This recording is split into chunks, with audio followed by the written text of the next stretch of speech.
Hello students, welcome to পরিমাণগত রসায়ন booster class. এবং আজকে আমরা অনেক ইম্পর্টেন্ট ম্যাথগুলি সলভ করব পরিমাণগত রসায়নের। এছাড়াও আজকের মেইন ইভেন্ট হলো আমাদের আয়োডোমিতি আর আয়োডিমিতি। আয়োডোমিতি আর আয়োডিমিতি। তো চলো শুরু করি বেশি কথাবার্তা না বলে।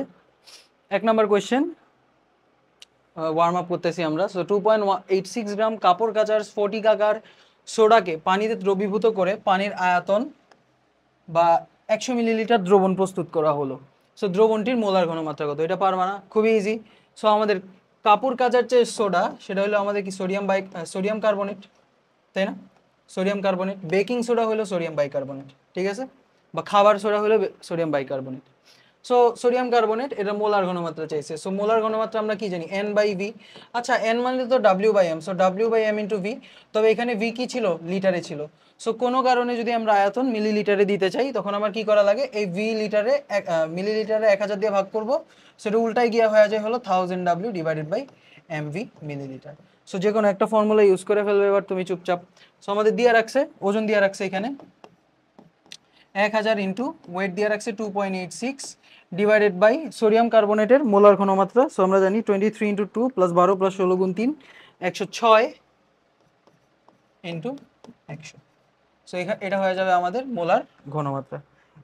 সো খুবই easy, 1000 into 2.86 divided by 106 divided by 100। So very simple question. 2.69 into 10 to the power -3 molar. Okay, next 100 millilitre দ্রবণে ইউরিয়ার কত? 6.023 10 টু দি পাওয়ার 20 অণু আছে। সো দ্রবণে ইউরিয়ার ঘনমাত্রা কত? সো আমরা আবারও জানি S equal to n divided by v। So n divided by v হলো আমাদের লিটারে আয়তন। সো মিলিলিটারে যদি দেই 1000 দিয়ে গুণ করা লাগবে, 1000 n divided by v millilitre. খুবই সিম্পল জিনিস। সো এখন তোমারে বলছে যে ঘনমাত্রা কত। সো ঘনমাত্রার জন্য আমার লাগবে মোল সংখ্যা, আর আমাকে এখানে দিয়ে দিছে অণু সংখ্যা। সো মোল সংখ্যা n ইকুয়াল টু আমরা কি জানি? n divided by n A জানি না? ইয়েস।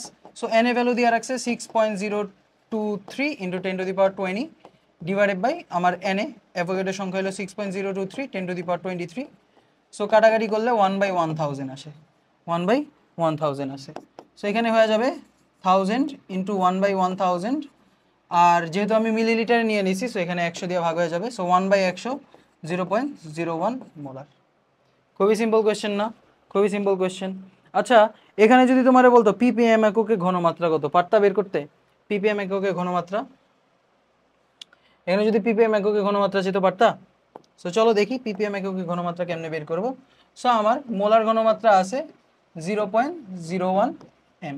সো সো এটার আমরা কি বলি? 0.01 মোল পার লিটার, মোল পার লিটার। সো আমি যদি কোনোভাবে একে এর মোলার ভর দিয়ে গুণ করে দেই, মোলার ভর দিয়ে গুণ করে দেই, ইউরিয়ার মোলার ভর দিয়ে গুণ করে দেই, তখন এখানে এই যে মোলার ভরের ইউনিট কি? গ্রাম পার মোল। সো গ্রাম per mole into mole per litre, মোল পার লিটার। সো এখানে এই মোল মোল কাটা, সো এখানে হয়ে যাবে 0.01 ইন্টু ইউরিয়ার ভর কত? সো ইউরিয়া দেখতে কিরকম? H2N C ডাবল বন্ড ও NH2, তাই না? সো এখানে কি আছে? CO NH2 CO NH2। So এটার মোলার ভর বের করি চলো। 12 প্লাস 16 প্লাস 2 ইন্টু কেন? কারণ এখানে দুইটা আছে, অ্যামিনো গ্রুপ আছে। সো নাইট্রোজেনের হলো 14 যোগ 2, সো 16, 60 হয়ে গেছে 60। সো এখানে সুন্দর মতো 60 বসাই দিলা, 60 গ্রাম পার লিটার হলো। এবার 1000 দিয়ে গুণ করে দিলে মিলিগ্রাম পার লিটার হয়ে যাবে। So 0.01 into 60 into 1000 milligram per litre, বা এটারে আমরা কি বলি? ppm বলি। সো 0.01 ইন্টু 60 ইন্টু 1000, সো হয়ে যাবে 600 ppm।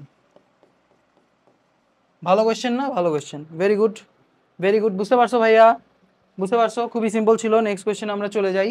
সো একজন পর্বত আরোহী দৈহিক শক্তি অর্জনের জন্য প্রতি মিনিটে 100 মিলিগ্রাম গ্লুকোজের প্রয়োজন। সো ওর বডিতে 100 মিলিগ্রাম গ্লুকোজের প্রয়োজন যদি আমি বাইচা থাকতে চাই, তাই তো? আচ্ছা, সো সে অভিযাত্রা সম্পন্ন করতে সে পর্বত আরোহী অভিযাত্রা সম্পন্ন করতে 4 দিন 4 ঘন্টা 40 মিনিট প্রয়োজন হলে 25 ডিগ্রি সেলসিয়াস তাপমাত্রা এবং 10 atm চাপে কত মিটার কিউব অক্সিজেন বহন করতে হবে? সো বেসিক্যালি তাকে কতটুকু অক্সিজেন নিয়ে যেতে হবে। সো এখন কথা হলো, এই যে গ্লুকোজ থেকে সে শক্তি কিভাবে পাবে? গ্লুকোজের জারণের মাধ্যমে বা আমরা কি বলি দহনের মাধ্যমে, সেখানে কি হবে C6H12O6 এর সাথে অক্সিজেন রিঅ্যাক্ট করবে, রিঅ্যাক্ট করে উৎপন্ন হবে কার্বন ডাইঅক্সাইড আর পানি। সো এক্ষেত্রে সমতা কেমনে করতে হয়, চো দিয়ে সমতা করতে হয়। সো সবার আগে কার্বন সমতা করো, 6 দিলাম এখানে। এবার হাইড্রোজেন সমতা করো, এখানে তোমার 12টা হাইড্রোজেন, সো এখানে আমার 6 দিয়ে গুণ করলে 12টা হয়ে যায় হাইড্রোজেন। এবার অক্সিজেন সমতা করো, সো 6 দুগুণে 12 আর 6 18টা অক্সিজেন আছে। সো এখানে 6টা অক্সিজেন চলে গেল, তাহলে আমার এখানে দেওয়া লাগবে 12টা অক্সিজেন। সো 12টা অক্সিজেন কেমনে লিখবো, 6O2 লিখলেই তো হয়, তাই না? 6O2 লিখলেই তো হয়। সো এখন স্টোইকিওমেট্রিক রুল থেকে এই যে glucose, n glucose divided by 1 is equal to n oxygen divided by 6, তাই না? সেখান থেকে আমি বলতে পারি যে গ্লুকোজ যতটুক লাগবে তার চেয়ে 6 গুণ আমার কি লাগবে, অক্সিজেন লাগবে। ঠিক আছে, সেবার গ্লুকোজের মোল সংখ্যা বের করো। সো ওর প্রতি মিনিটে লাগতেছে হলো 100 মিলিগ্রাম গ্লুকোজ, প্রতি মিনিটে লাগতেছে 100 মিলিগ্রাম গ্লুকোজ। সো আমি লিখতে পারি যে 1 মিনিটে, 1 মিনিটে না, হ্যাঁ 1 মিনিটে আমার লাগতেছে 100 মিলিগ্রাম, বা আমরা বলতে পারি 0.1 গ্রাম 1 মিনিটে লাগতেছে। সো এখন এই যে টাইম 4 দিন 4 ঘন্টা 40 মিনিট, সো 4 ডেজ মানে হলো 4 ইন্টু 24 আওয়ার্স, এর সাথে 60 গুণ করে দিলে কি হয়ে যাবে, মিনিট হয়ে যাবে না? এক্স্যাক্টলি, এই যে মিনিট হয়ে গেল।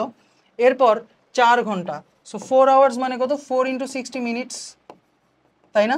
এরপর আমাদের 40 মিনিট, তো 40 মিনিটই, সো 40 মিনিটস। সো এখানে তার টোটাল টাইম লাগতেছে টি লাগতেছে হলো 4 into 24 into 60 plus 4 into 60 plus 40, so 60 minute লাগতেছে। ঠিক আছে, 6040 মিনিট তার লাগতেছে। সো এখানে আমার গ্লুকোজ লাগবে কত, টোটাল গ্লুকোজের ভর হয়ে যাবে হলো তোমার 1 মিনিটে যতটুক লাগে ইন্টু আমার টোটাল সে কত মিনিট থাকতেছে তত। সো 0.1 ইন্টু 60/40, সো 604 গ্রাম গ্লুকোজ লাগবে তার এই 4 দিনের সফরে, তার 604 গ্রাম গ্লুকোজ লাগবে। সো 604 গ্রাম মানে কত মোল, 604 গ্রাম মানে কত মোল বলো তো? এখানে মোল সংখ্যা গ্লুকোজের হয়ে যাবে হলো 604 ডিভাইডেড বাই গ্লুকোজ হলো, গ্লুকোজের আণবিক ভর হলো 180, এটা মনে রাখা লাগবে।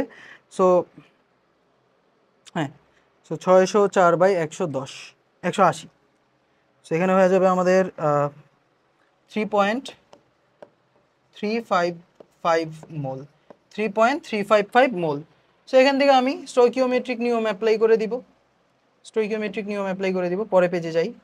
So n of oxygen 6 into 3.355, so এটা 6 দিয়ে গুণ করে দেই, আসে কত আমাদের 120.8 মোল। সো মোল সংখ্যা পেয়ে গেছি, আমরা জানি PV = nRT। সো এখান থেকে আমি আয়তন বের করে ফেলতে পারবো, nRT divided by P। So n এর ভ্যালু বলে দিছে 120.8 মোল, আর এর ভ্যালু আমাদের মিটার কিউবে চাইছে, তাই না? মিটার কিউবে চাইছে, সো মিটার কিউবে রাখতে হলে 8.314 SI ইউনিট ইউজ করতে হবে। তাপমাত্রা কত বলে দিছে, পর্বতের তাপমাত্রা নাকি 25 degree Celsius 298 kelvin, divided by চাপ কত, চাপ বলে দিছে 10 এটিএম। যত উপরে যাব চাপ তত কমবে, ঠিক আছে? এখানে 10 এটিএম, সো 10 এটিএম রে আমরা কি করা লাগবে, প্যাসকেলে কনভার্ট করা লাগবে। সো আমরা জানি 1 এটিএম মানে কত, 101325, সো 10 ইন্টু 101325, তো এত মিটার কিউব।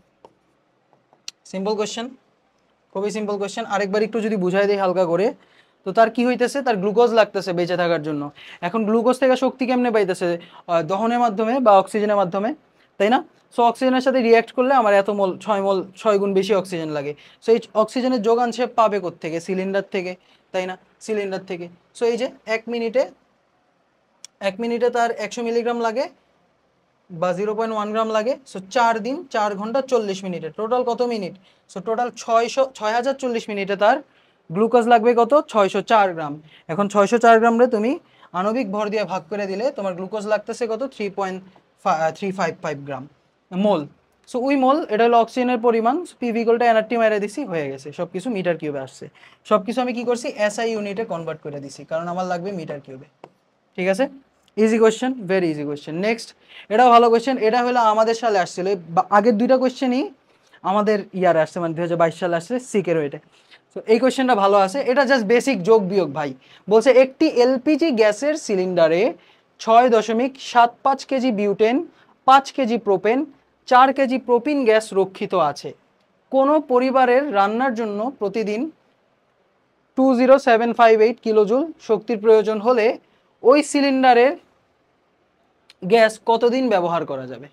সো এটা হলো একটা সিলিন্ডারে 3টা গ্যাসের মিক্সচার আছে, ওকে। আর একটা ফ্যামিলি ডেইলি রান্না করতে এত শক্তির প্রয়োজন হয়। সো কতদিন সে গ্যাস ব্যবহার করতে পারবে। এছাড়াও 3টা গ্যাসের দহন তাপ দিয়ে রাখছে যে গ্যাস পোড়াইলে কতটুকু এনার্জি পাওয়া যায়। আচ্ছা, ঠান্ডা মাথায় যদি চিন্তা করো, আমার এই গ্যাসের মধ্যে মানে এই সিলিন্ডারে যত এনার্জি আছে,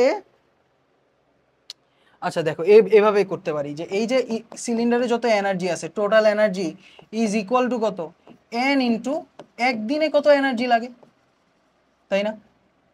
টোটাল এনার্জি যদি একদিনে কত এনার্জি লাগে দিয়া ভাগ করে দিই, তাহলে কি আমি পাওয়া যাব কতদিন টিকবে, কতদিন টিকবে সেটা পাওয়া যাব, তাই না? এক্স্যাক্টলি, হ্যাঁ, ওইটা পাওয়া যাব। এখন কথা হলো টোটাল এনার্জি আমি কোত্থেকে বের করব? টোটাল এনার্জি কার কার থেকে আসতেছে? একটা হলো বিউটেন থেকে আসতেছে, একটা হলো প্রোপেন থেকে আসতেছে, আর হলো প্রোপিন থেকে আসতেছে।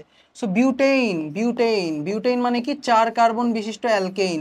সো CnH2n 8 আর 2 H10 C4H10। আচ্ছা, বিউটেন। এরপরে কথা যদি বলি প্রোপেইন গ্যাস 3 কার্বন বিশিষ্ট অ্যালকেন, আরেকটা হলো প্রোপিন 3 কার্বন বিশিষ্ট অ্যালকিন। সো এই 3টা আছে, এই 3টার ভরও দিয়ে রাখছে তোমাকে, ভর দিয়ে রাখছে। একজন হলো 6.75 কেজি, আরেকজনের ভর দিয়ে রাখছে তোমার 5 কেজি, আরেকজনের দিয়ে রাখছে হলো তোমার 4 কেজি, এই যে 4 কেজি। এখন কথা হলো টোটাল এনার্জি আমি কেমনে বের করব? দেখো দেখো এইখানে যে দহন তাপ দিয়ে রাখছে, ইউনিটটা খেয়াল করো, কিলোজুল পার মোল। এই পার মোল দ্বারা কি বুঝাইতেছে? যে 1 মোল বিউটেন পুরাইলে আমি এতটুকু এনার্জি পাইতেছি, 1 মোল বিউটেন পুরাইলে আমি এতটুকু এনার্জি পাইতেছি। আবার 1 মোল প্রোপেন পুরাইলে এতটুকু এনার্জি পাইতেছি। আবার 1 মোল প্রোপিন পুরাইলে আমি এতটুকু এনার্জি পাইতেছি। সো এক্ষেত্রে আমার বেস্ট মুভটা কি হইতে পারে একটু চিন্তা করে দেখো। মোল সংখ্যা বের করে দাও না, সেইভাবে মানে ঐকিক নিয়মে বলতে পারো যে 1 মোল পড়াইলে আমি এই amount of energy pi. So আমার এইখানে কত মোল আছে, এখানে কত মোল আছে, সেটা দিয়ে গুণ করলেই তো টোটাল এনার্জি পাওয়া যাব, তাই না? এক্স্যাক্টলি। সো আমার লাগবে এখানে মোল সংখ্যা, আমার কি লাগবে এখানের মোল সংখ্যা লাগবে। সো চলো মোল সংখ্যা বের করি। আমাদের বিউটেইন মানে কি ছোট্ট বন্ধু? বিউটেন মানে কি C4H2 × 4 + 2।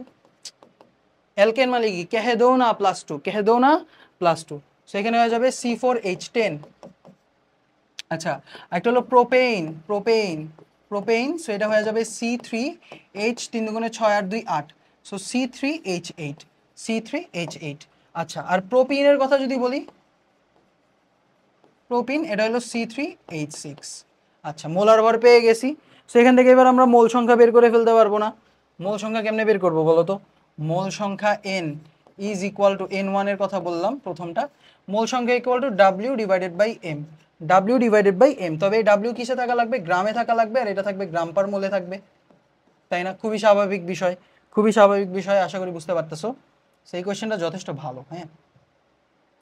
সো এখানে 6.75 KG, so 6.75 into 1000 divided by C4H10। So আমরা লিখতে পারি কি, আরে দূর, ক্যালকুলেটর অফ হয়ে যায়।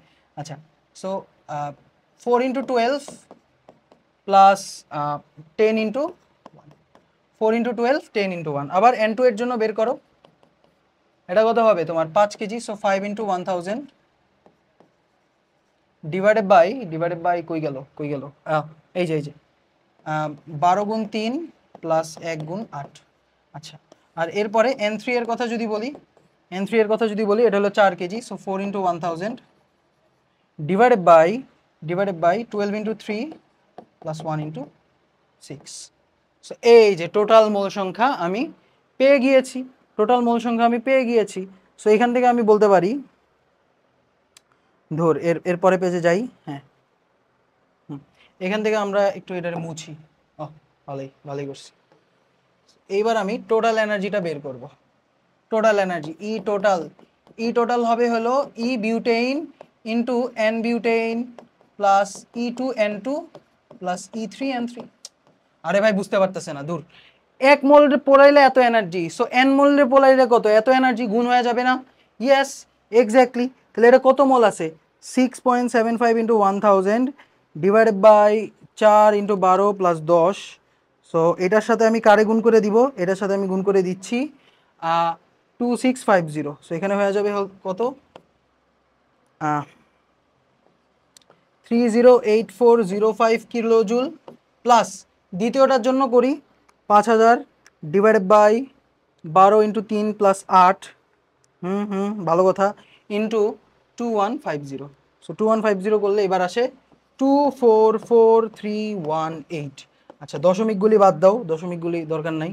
আর এখানে 4000 ডিভাইডেড বাই 12 গুণ 3 যোগ 6। সো এর সাথে আবার গুণ দিব কারে, 1825। সো এখানে আসতেছে 1738095। এটা হলো আমাদের টোটাল এনার্জি। সো এটা কিসের ইউনিটে আসবে? কিলো জুলে আসবে না? ওরে কিলো জুলেই তো রাখছি, সো কিলো জুলে আসবে। সো একদিনে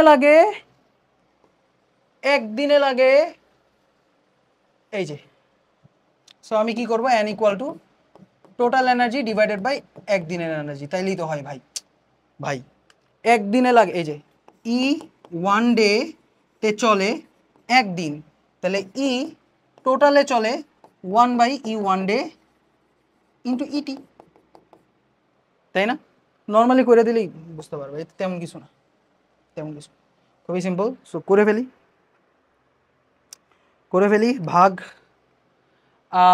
308405 plus 244318 plus 1738095 divided by 20758। So এখানে আমাদের অ্যান্সার আসতেছে 35 দিন, 35 ডেজ। এবং মজার জিনিস, এটা আমি কারেক্ট অ্যান্সার করতে পারছিলাম পরীক্ষার হলে। খুবই ভালো লাগছে, খুবই স্যাটিসফ্যাকশন লাগছে এটা অ্যান্সার করে, কারণ এটা 6 মার্কের একটা কোয়েশ্চেন ছিল, যথেষ্ট কনসেপচুয়াল। নেক্সট কোয়েশ্চেন আমরা চলে যাই। সো 4 গ্রাম, হাই ভাই, এত বড় কোয়েশ্চেন করার পরে এইটা কেন দিতেছেন? সো চলো দেখি কি হয়। 4 গ্রাম হাইড্রোজেন 8 গ্রাম অক্সিজেন থেকে প্রাপ্ত পানির পরিমাণ কত? সো এই যে হাইড্রোজেন প্লাস অক্সিজেন, এদের রিয়াকশন করলা, উৎপন্ন হলো 2 অণু পানি, তাই না, H2O। সো এখানে 2 দিলাম, ভালো কথা। সো 2 মোল হাইড্রোজেন থেকে তোমার 2 মোল পানি উৎপন্ন হয়, তাহলে আমরা এখানে লিখতে পারি 2 দুগুণে 4, হ্যাঁ 2 দুগুণ 2 2 4, হ্যাঁ 4 গ্রাম পানি হাইড্রোজেন থেকে আমার পানি উৎপন্ন হয় হলো 2 ইন্টু 18 গ্রাম, তাই না?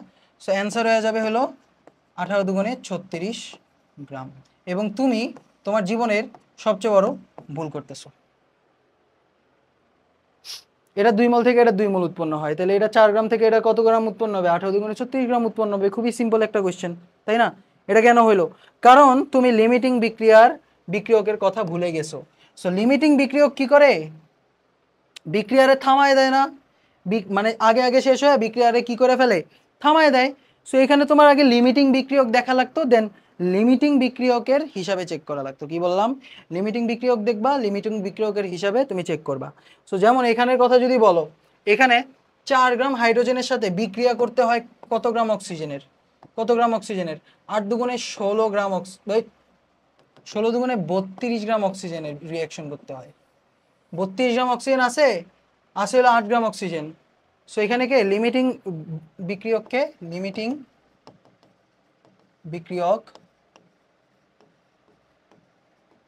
অক্সিজেন মানে লাগবে হলো 32 গ্রাম, আছে হলো 8 গ্রাম। সো তো অক্সিজেন শেষ হয়ে যাবে, আগে বিক্রিয়া থামাই দিবে। সো লিমিটিং বিক্রিয়ক হবে অক্সিজেন, এবং সব কিছু হিসাব লিমিটিং বিক্রিয়কের সাপেক্ষে করবা। সো এবার অক্সিজেনের সাপেক্ষে করো।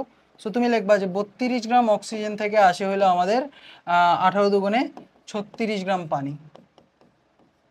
তো সেই হিসাবে 8 গ্রাম অক্সিজেনের থেকে আসে কত? 36/32 ইন্টু 8। সো 4 8 32, 4 9 36, 9 গ্রাম H2। এটা হবে answer. This is the correct answer. বুঝতে পারছো? বুঝতে পেরেছো? আশা করি বুঝতে পারছো। নেক্সট, একজন ডায়াবেটিস রোগীর রক্তে গ্লুকোজের পরিমাণ 9 মিলিমোল পার লিটার হলে তার রক্তে মোট গ্লুকোজের পরিমাণ কত গ্রাম? সো আবার এখানে বলে দিছে যে সাধারণ মানুষের দেহে 5 লিটার রক্ত থাকে। সো কত গ্রাম গ্লুকোজ আছে তার রক্তে? আচ্ছা, সো গ্লুকোজের ঘনমাত্রা দিয়ে রাখছে তোমাকে কত, 9 মিলিমোল পার লিটার, তাই তো, বা 9 × 10⁻³ মোল পার লিটার, মোল পার লিটার। আচ্ছা, এটা হলো ঘনমাত্রা, ঘনমাত্রা, ঘনমাত্রা। সো আমরা এখন কত গ্রাম, সো ডাব্লিউ ইকুয়াল টু আমরা কি জানি, SVM/1000।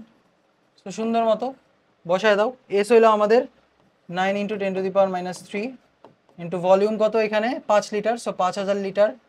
মিলিলিটারে রাখতে হবে না এটা, 1000 ইউজ করলে, হ্যাঁ, ইন্টু আমাদের গ্লুকোজের ভর কত, 180 গ্রাম আমরা জানি, ইয়েস, মোলার ভর, ডিভাইডেড বাই 1000, শেষ। এটাই হয়ে যাবে আমাদের এত গ্রাম। খুবই সিম্পল কোয়েশ্চেন, এটা তুমি পারবা। ওকে ওকে, নেক্সট, 4 pH বিশিষ্ট একটি দ্রবণে প্রতি লিটারে H+ আয়নের সংখ্যা কত? Very good question. তো তোমাকে বলছে কি, আয়নের সংখ্যা প্রতি লিটারে, মানে বেসিক্যালি এই যে H+ আয়নের সংখ্যা ডিভাইডেড বাই ভলিউম, এইটা চাইছে। বুঝতে পারছো? 1 লিটারে কতগুলি আয়ন আছে সেটা চাইছে। সো ভালো কোয়েশ্চেন, এটা একটু নিজে নিজে ট্রাই করো প্লিজ, নিজে নিজে ট্রাই করো। সো আমরা জানি পিএইচ মানে কি, পিএইচ মানে কি বলো তো? পিএইচ মানে হলো -log 10⁻H+, 10⁻H+। সো এই যে মাইনাসের ওই পাশে পাঠিয়ে দাও -pH, আর এই লগ ওই পাশে গেলে কি হয়ে যায়, মাথায় উঠায় ফেলে। সো H+ এর ঘনমাত্রা হয়ে যাবে 10⁻⁻pH, 10⁻⁻pH, so 10⁻⁻4 m, 10⁻⁻4 m, ঠিক আছে, 10⁻⁻4 m। সো এখানে আমি লিখতে পারি যে H+ এর ঘনমাত্রা, ঘনমাত্রা হইলো আমাদের 10⁻⁻4 মোল পার লিটার, মোল পার লিটার। সো মোল থেকে সংখ্যা কেমনে বের করে বলো তো? মোল থেকে সংখ্যা কেমনে বের করে? মোল থেকে সংখ্যা কেমনে বের করে? এই যে আমাদের আমরা কি জানি যে n = n/na। সো তোমার মোল সংখ্যা দিয়ে আছে, তুমি অনুসংখ্যা কেমনে বের করবা? n = মোল সংখ্যা ইন্টু n করে দিবা, মানে অ্যাভোগাড্রো সংখ্যা দিয়ে গুণ করে দিবা, তাই না? অ্যাভোগাড্রো সংখ্যা দিয়ে গুণ করে দিবা। সো এখানে কি করবা, 10⁻⁻4 ইন্টু na, na, এই যে হয়ে গেছে অ্যান্সার। হ্যাঁ, হয়ে গেছে, হয়ে গেছে। কিভাবে বুঝলাম? এই যে এখানে মোল পার লিটার, তো এই অ্যাভোগাড্রো সংখ্যার ইউনিট কি, এত মলিকিউলস পার মোল। সো মোল মোল কাটা থাকবে কি, মলিকিউলস। বুঝতে পারছো এটা? নাকি মাথার উপর দিয়ে গেল? দাঁড়াও, আমি আরেকটা ওয়ে দেখাইতেছি, এটা আগে দেখো কি করছি, জাস্ট কিছুই করি নাই ভাই, মলিকিউল সংখ্যা দিয়ে, মানে অ্যাভোগাড্রো সংখ্যা দিয়ে গুণ করলে দেখো আমার কাছে 1 মোল, 1 মোল মানে অ্যাভোগাড্রো সংখ্যা পরিমাণ, তাইলে এত মোল মানে কত, এই যে এত মোল মানে কত, na, মানে এত মোলের সাথে na গুণ করে দিলে এত অ্যাভোগাড্রো সংখ্যা পরিমাণ। বুঝতে পারছো?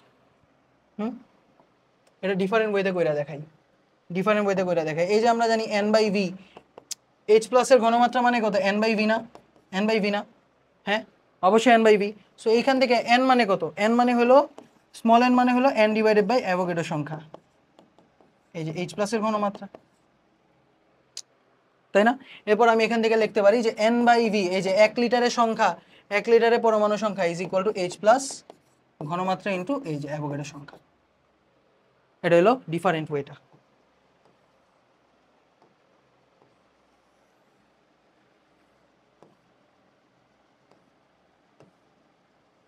তো এটা হলো আমাদের অল্টারনেটিভ। আই গেস ফর্মুলাটা দিয়ে বেশি ইজিলি বুঝতে পারছো। এই যে n/v = H+ এর ঘনমাত্রা। সো আমি এই যে n এর জায়গায় ফর্মুলাটা অ্যাপ্লাই করলাম, n divided by na divided by v। So এই n এর ওই পাশে গুণ করে দিলে এই যে একক আয়তনে অনুসংখ্যা। ঠিক আছে, বুঝতে পারছো? বুঝতে পেরেছো? ইয়েস। নেক্সট, একটি নলকূপের পানি, এটা আমরা করছিলাম, এটা HW, HW, HW। Next question, এটা আমরা ক্লাসে করছিলাম। নেক্সট, একটি নলকূপের পানি বিশ্লেষণ করে আর্সেনিকের ঘনমাত্রা এত ppm পাওয়া গেল, 2 লিটার পানিতে কত গ্রাম আর্সেনিক বিদ্যমান। আর এখানে বলে দিছে যে ওই পানির এখানে আমার বলে দিছে পানির আপেক্ষিক গুরুত্ব, আপেক্ষিক গুরুত্ব 1.05। ঠিক আছে, পানির আপেক্ষিক গুরুত্ব তোমাকে 1.05 বলে দিছে। এইবার এটা কেমনে করবা, এতক্ষণ তো বুঝতে পারলাম। আচ্ছা, সো ppm মানে কি? ppm মানে হলো মিলিগ্রাম পার লিটার, তাই না? বা ppm মানে কি? Milligram per litre. So 0.05 ppm মানে হলো আমরা বলতে পারি 0.05 মিলিগ্রাম পার লিটার। এটা তুমি আগের কোশ্চেনের ক্ষেত্রে বলতে পারতা, এই কোশ্চেনের ক্ষেত্রে বলতে পারবা না। কারণ কি? আপেক্ষিক গুরুত্ব আলাদা, মানে একটা রো আছে এখানে, কি আছে? একটা রো আছে, তাই না? একটা রো আছে। সো এটা তুমি এখানে বলতে পারবা না, because rho not equal to 1। Rho যদি 1 হইতো তাইলেই তুমি ppm আর মিলিগ্রাম পার লিটার 1 বলতে পারতা। সো রো যখন 1 হয় না, তখন 1 মিলিগ্রাম পার লিটার মানে হলো 1/ρ ppm। এটা প্রুফ দেখাইছিলাম আমরা ক্লাসে, আমরা মেইন ক্লাসে কিন্তু এটা প্রমাণ দেখাইছিলাম যে 1 মিলিগ্রাম পার লিটার মানে হলো 1/ρ ppm, 1/ρ ppm। সো সেই হিসেবে আমরা বলতে পারি যে 1 ppm মানে হলো rho into 1 milligram per litre, so এবার সেম জিনিসটা অ্যাপ্লাই করবা যে আমাদের ঘনমাত্রা এস দিয়ে রাখছে কত? 0.05 ppm। সো এবার হয়ে যাবে 0.05 ইন্টু 1.05 মিলিগ্রাম পার লিটার। শেষ। সো 0.05 ইন্টু 1.05 কত আসে? 0.0525 মিলিগ্রাম পার লিটার। এটা হলো এস, আমাদের ঘনমাত্রা। সো 2 লিটার পানিতে কত গ্রাম আছে? সো এটা হলো 1 লিটার পানিতে এত মিলিগ্রাম আছে। সো 2 লিটার পানিতে কত হবে? এটা 2 দিয়ে গুণ করে দিবা না? খুবই সিম্পল। Yes, exactly. অথবা আমরা এস মানে কি? এখানে দেখো মিলিগ্রাম পার লিটার, এটা কোন এককে ঘনমাত্রা দিয়ে রাখছে? W/V এককে। এই যে S is equal two W/V এককে ঘনমাত্রা দিয়ে রাখছে। সেখানে W হয়ে যাবে হলো এস ইন্টু ভি। ঠিক আছে, অনেক সময় মোল পার লিটারে ঘনমাত্রা দেওয়া থাকে, অনেক সময় গ্রাম পার লিটারে ঘনমাত্রা দেওয়া থাকে। ঠিক আছে, তো গ্রাম পার লিটারে থাকলে W/V হয়। ওকে, সো এখানে আমরা দেখলাম 0.0525 into 2 litre. So milligram per litre into litre, এখানে মিলিগ্রাম এসে বসছে অ্যান্সার, এখানে আসছে আমাদের মিলিগ্রাম, 0.21 মিলিগ্রাম। ঠিক আছে, কত মিলিগ্রাম বলি? মিলি। ভালো কোয়েশ্চেন, পারবা। নেক্সট, 3.5 গ্রাম ভরের ট্যাবলেটে 40.5 মিলিগ্রাম ক্যালসিয়াম বিদ্যমান। সো ঘনমাত্রা ppm এককে কত? সো ppm মানে কি ছিল? পার্টস পার মিলিয়ন, তাই না? সো মিলিয়ন পার্টসের মধ্যে কত পার্টস? সো ppm ইউনিটে আমাদের ঘনমাত্রা হয়ে যায় হলো W দ্রব বাই W দ্রবণ ইন্টু 10⁶ তবে ইউনিট কি হওয়া লাগবে? সেম হওয়া লাগবে, এবং আমরা এটাও জানি যে ভলিউমের ক্ষেত্রে ppmv is equal to volume of দ্রব ডিভাইডেড বাই ভলিউম অফ দ্রাবক ইন্টু 10⁶। সো এক্ষেত্রেও ইউনিটটা সেম হওয়া লাগবে, সেম হওয়া লাগবে। এখানে মিলিলিটার হলে এখানেও মিলিলিটার, আর এখানে লিটার হলে এখানেও লিটার। ঠিক আছে, একটা হলো ppm আর একটা হলো ppmv। আচ্ছা, তো দ্রব কি? দ্রব হলো ক্যালসিয়াম, আর দ্রবণ হলো পুরাটা ট্যাবলেট। সো পুরাটা ট্যাবলেটের মধ্যে ক্যালসিয়াম আছে। সো 40.5 ইন্টু 10⁻³ মানে আমি ইউনিটটা সেম করতেছি gram, divided by 3.5 gram into 10⁶। So এটা হয়ে যাবে আমাদের অ্যান্সার। এটার ইউনিট আসবে কিসে? ppm আসবে। এটার ইউনিট আসবে কিসে? ppm। বুঝতে পারছো? Very simple. নেক্সট, 1.2 আপেক্ষিক গুরুত্ব বিশিষ্ট ওজন হিসাবে 30% H2SO4 দ্রবণের মোলারিটিতে ঘনমাত্রা কত? সো মোলারিটিতে ঘনমাত্রা চাইছে, এছাড়াও ppm এককে ঘনমাত্রা কত? সো 30% ওজন হিসাবে মানে কি? যে পুরা দ্রবণের ওজনের সাপেক্ষে সালফিউরিক অ্যাসিডের ওজন হলো 30%। সো বেসিক্যালি W/W দিয়ে রাখছে। তো মানে কি দিয়ে রাখছে? 30% W/W। সো আমরা বলছিলাম যে এখানে কি থাকার কথা ছিল? ভি থাকা স্বাভাবিক। সো ভি নাই মানে আমার দ্রবণের ঘনমাত্রা দিয়ে গুণ করতে হবে, দ্রবণের জায়গায় ভি থাকার কথা, দ্রবণের জায়গায় ভি নাই, দ্রবণের ঘনমাত্রা দিয়ে গুণ করতে হবে। সো এস ইকুয়াল টু হয়ে যাবে 10x/m ইন্টু রো দ্রবণ। ঠিক আছে, very easy, 10 into 30 divided by M. Sulphuric অ্যাসিডের আণবিক ভর কত আমরা জানি 98 ইন্টু দ্রবণের ঘনমাত্রা 1.2। So very simple, 10 into 30 into 1.2 divided by 98। So answer আসে হলো আমাদের, ফরম্যাটে গিয়ে ডেসিমালে যাওয়া লাগে, কি কাহিনী ভাই এটার অ্যান্সার বাইর করতে। সো 3.673 মোলার, 3.673 মোলার, এই যে এটা হলো আমাদের অ্যান্সার আসছে প্রথমের। পরে বলছে এছাড়া পিপিএম এককে ঘনমাত্রা কত। সো এটা দুইভাবে করা যায়, সো একটা হলো তোমার নর্মালভাবে করি, চলো একটু দেখি যে এস ইকুয়াল টু আমরা জানি 3.673 মোলার, বা আমরা বলতে পারি মোল পার লিটার। সো 3.673কে আমি যদি 98 দিয়ে গুণ করে ফেলি, তাহলে মানে মোলার ভর দিয়ে গুণ করে ফেলি, মোলার ভরের ইউনিট কি gram per mole into mole per litre. So mole inverse কাটা, তো থাকে কি 3.673 ইন্টু 98 গ্রাম পার লিটার, তাই না? এবার তুমি 1000 দিয়ে গুণ করো 3.673, ভেরি ইজি কোয়েশ্চেন, তাই না? Into 1000 milligram per litre. So কত আসে 3.6734 ইন্টু 98 ইন্টু 1000, সো আসতেছে কত 36,000, 36। আচ্ছা দূর, খুবই এই ক্যালকুলেটারের চেয়ে বিরক্তিকর কিছু যদি থাকে এই দুনিয়াতে, মিলিগ্রাম পার লিটার মানে কনভলিউটেড, মানে আগে কত ইজি ছিল এখন হুদাই। আচ্ছা প্যারা নাই, আমরা ক্যালকুলেটর নিয়ে জানা করি। সো এটা হলো আমাদের মিলিগ্রাম পার লিটার এককে পাইছে। এখন মিলিগ্রাম পার লিটারই তো পিপিএম, তাই না? সো মিলিগ্রাম পার লিটারের জায়গায় বিসমিল্লাহ বলে তুমি কি করে দাও, পিপিএম করে দাও, এবং তুমি জীবনের সবচেয়ে বড় একটা ভুল করে ফেলছো। এই যে হয় নাই ভাই, হয় নাই, কারণ এই যে দেখো আপেক্ষিক গুরুত্ব দেওয়া রাখছে, আপেক্ষিক গুরুত্ব দেওয়া থাকলে মিলিগ্রাম পার লিটার আর পিপিএম সেম হয় না। আপেক্ষিক গুরুত্ব দেওয়া থাকলে মিলিগ্রাম পার লিটার আর পিপিএম সেম হয় না। 1 milligram per litre is equal to 1/ρ ppm. ভাই এটা আসবে, এটা উইকলিতে আসবে, বলে দিলাম তোমারে। 1 মিলিগ্রাম পার লিটার মানে হলো 1/ρ পিপিএম, 1/ρ পিপিএম। এটা করছো ভুল হয়ে গেছে, এই যে এটা করছো ভুল হয়ে গেছে, এই যে ভুল। আসলটা কি, আসলটা হলো এই যে S is equal to 360 into 1000 বা 10 cube divided by rho ppm. This is the correct method.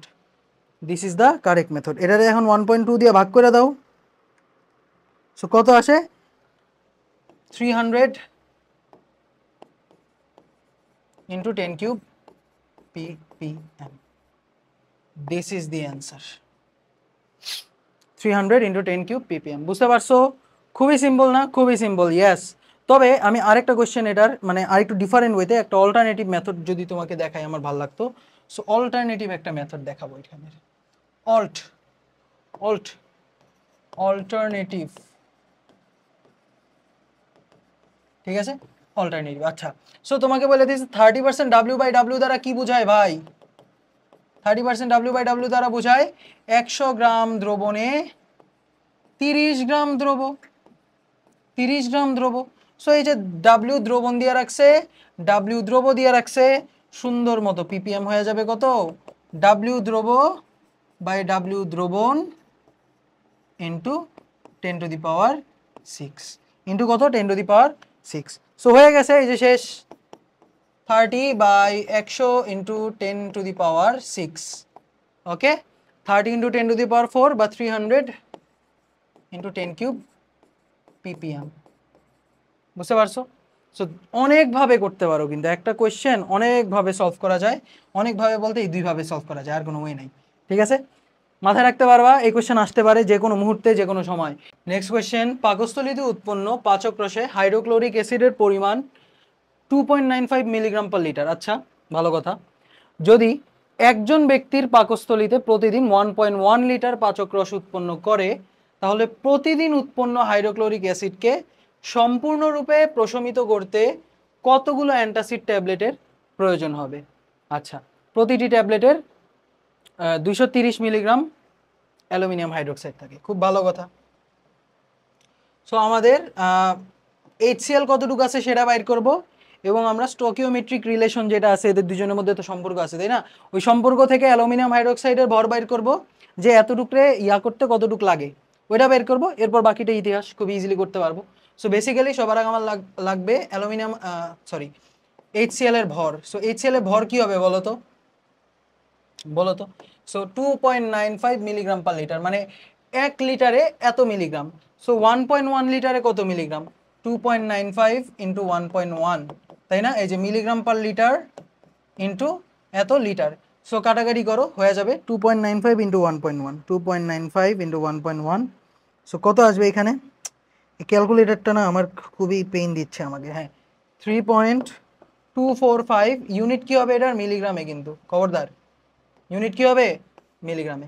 আচ্ছা, এবার HCl এর মধ্যে যদি আমি অ্যালুমিনিয়াম হাইড্রোক্সাইডের ট্যাবলেট ঢাইলা দিই, হ্যাঁ ট্যাবলেট যদি ঢাইলা দেই, তাহলে এদের মধ্যে একটা রিয়াকশন হবে, তাই না? অ্যাসিড বেসড রিয়াকশন হবে।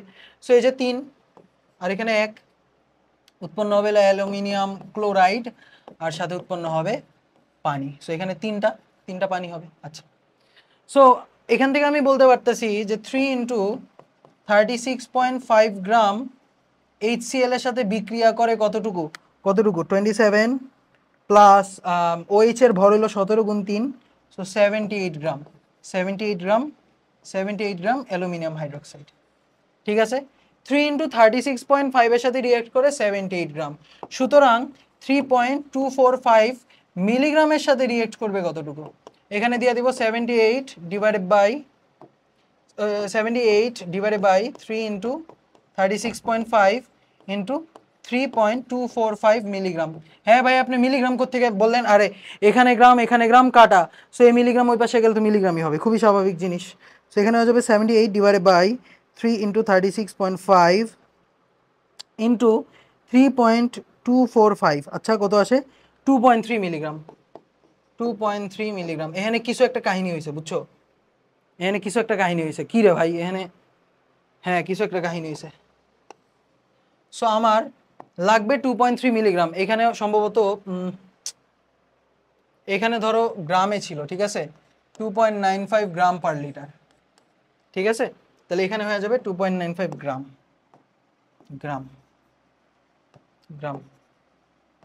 হ্যাঁ, গ্রাম পার লিটার ইন্টু লিটার, গ্রাম আসলো।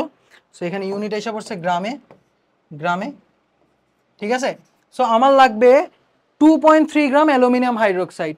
তো একটা ট্যাবলেটে বা আমরা বলতে পারি যে 230 মিলিগ্রাম হলো 1 ট্যাবলেট, তাই না? 230 মিলিগ্রাম বা 0.23 গ্রাম হলো 1 ট্যাবলেট।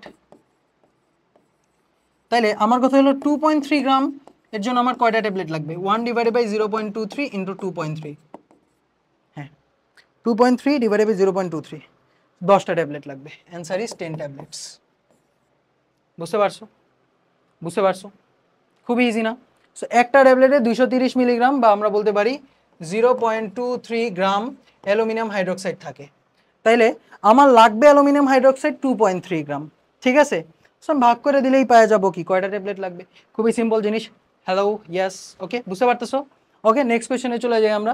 একটি লোহার, এই যে এগুলিও কুয়েটে আসছে, এখানে দেখো কি বলছে, একটি লোহার আকরিকে কার্বন দ্বারা বিজারিত করতে এমন একমাত্র যৌগ Fe3O4 বর্তমান আছে। আচ্ছা, লোহার আকরিকে কার্বন দ্বারা বিজারিত করতে পারে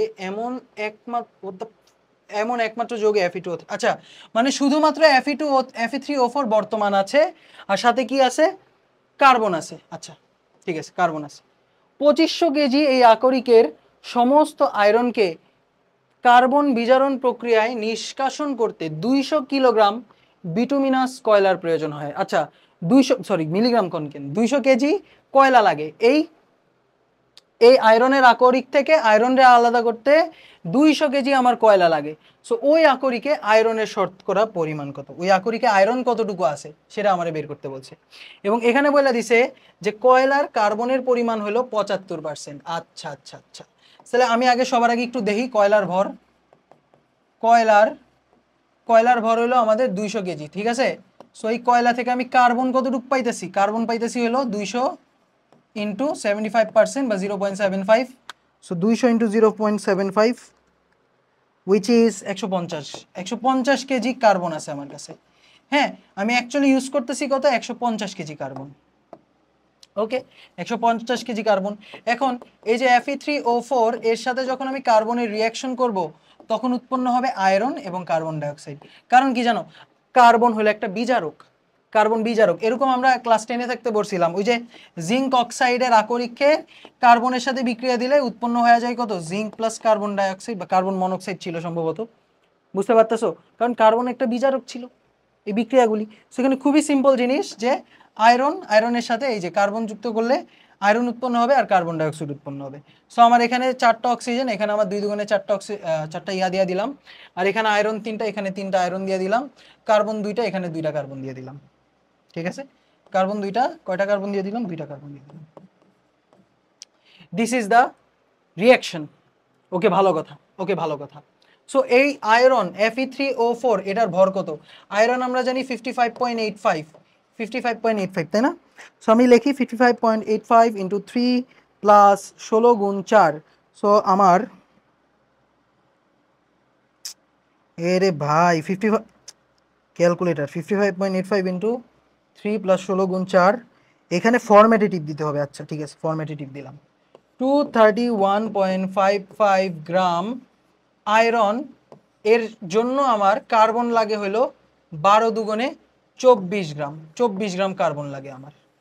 ঠিক আছে, সো আমি এভাবে বলবো 24 গ্রাম কার্বন, হ্যাঁ, থেকে আমরা পাই কতটুকু, দাঁড়াও, হ্যাঁ আয়রনের ভর কত বলছে, আচ্ছা আচ্ছা আচ্ছা, আকরিকের সমস্ত আয়রনকে আচ্ছা বিজারণ করে নিষ্কাশন করতে 200 গ্রাম বিটুমিনাস কয়লার প্রয়োজন হয়। সো আকরিকের আয়রনের শতকরা পরিমাণ কত? সো এখানে আমার আকরিকের ভর দেওয়া আছে, কার্বন দেওয়া আছে। সো এখান থেকে আমি করতে পারবো, কি করতে পারবো, এই ভরটা অ্যাকচুয়ালি দরকারই নাই, বুঝতে পারছো? এই ভরটা অ্যাকচুয়ালি দরকারই নাই, কারণ চিন্তা করে দেখো 12 দুগুণে 24 গ্রাম কার্বন থেকে আমি আয়রন কতটুকু পাইতেছি, আয়রন পাইতেছি হলো 3 ইন্টু 55.85, 3 ইন্টু 55, 3 ইন্টু 55.85। হ্যাঁ, সো এখানে আমি ফরম্যাট, আবারও ফরম্যাট 167.55 গ্রাম আয়রন পাইতেছি। সো 24 গ্রাম থেকে আমি পাইতেছি 167.55 গ্রাম। তাহলে 150 কেজি থেকে কতটুকু পাইতেছি, 167.55 ডিভাইডেড বাই 24, সেখানে গ্রাম গ্রাম কাটা ইন্টু আমার 150 কেজি। সো আয়রনের পরিমাণ হলো আমাদের divided by 24 into 150। So answer আসে হলো আমাদের ফরম্যাট, আবারও ফরম্যাটে দিতে হবে 1047.18 কেজি। আয়রনের পরিমাণ কত, 1047.18 কেজি। আয়রনের পরিমাণ 1047.18 কেজি। সো এখানে পার্সেন্টেজ আয়রন যদি বের করতে চাই, তো পুরাটা থেকে আয়রনের ভরটা ভাগ করে দিব, পুরাটা থেকে কি করব, আয়রনের ভরটা ভাগ করে দিব। খুবই সিম্পল একটা জিনিস।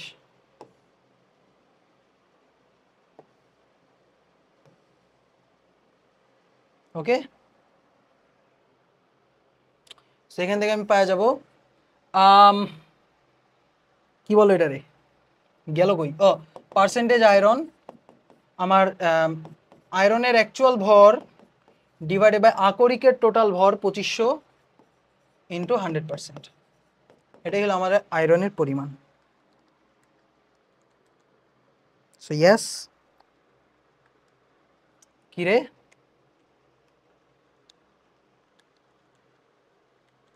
হুম 40%, 41.88%, বুঝতে পারছো? কয়লা কতটুকু লাগছে, মানে কার্বন কতটুকু লাগছে, এতটুকু কার্বন। সো রিয়াকশন করছি যে এখানে 24 গ্রাম কার্বন থেকে আমি এত গ্রাম আয়রন পাইতেছি। সো 150 কেজি কার্বন থেকে এত কেজি আমি আয়রন পাইতেছি। সো আয়রন ডিভাইডেড বাই আকরিকের ভর ইন্টু 100%, সিম্পল। নেক্সট ভালো কোয়েশ্চেন। 7.85 গ্রাম ক্যালসিয়াম কার্বনেট ও ম্যাগনেসিয়াম কার্বনেটের মিশ্রণকে উত্তপ্ত করলে 27 ডিগ্রি সেলসিয়াস তাপমাত্রা এবং 1 ATM চাপে 2 লিটার গ্যাস পাওয়া গেল। সো মিশ্রণে ক্যালসিয়াম কার্বনেট এবং ম্যাগনেসিয়াম কার্বনেটের শতকরা পরিমাণ বের করো। সো ধরি ক্যালসিয়াম কার্বনেট হলো x গ্রাম, ঠিক আছে, ধরি ক্যালসিয়াম কার্বনেট x গ্রাম, তাহলে ম্যাগনেসিয়াম কার্বনেট কতটুকু হয়ে যাবে? ম্যাগনেসিয়াম কার্বনেট হয়ে যাবে হলো 7.85 মাইনাস x গ্রাম। ঠিক আছে, ভালো কথা। সো এই ক্যালসিয়াম কার্বনেট উত্তপ্ত করলে ক্যালসিয়াম অক্সাইড পাবো আর কার্বন ডাইঅক্সাইড পাবো। আবার এই ম্যাগনেসিয়াম কার্বনেটকে উত্তপ্ত করলে ম্যাগনেসিয়াম অক্সাইড আর কার্বন ডাইঅক্সাইড পাবো। সো বলছে এই মিশ্রণটারে উত্তপ্ত করলে আমি 2 লিটার গ্যাস পাই। সো 2 লিটার গ্যাস কি এইখানের কার্বন ডাইঅক্সাইড থেকে আসতেছে, আবার এইখানের কার্বন ডাইঅক্সাইড থেকে আসতেছে, তাই না? টোটাল গ্যাস কোথা থেকে আসতেছে? এই দুইজন থেকেই আসতেছে। হ্যাঁ, ভালো কথা, ভালো কথা।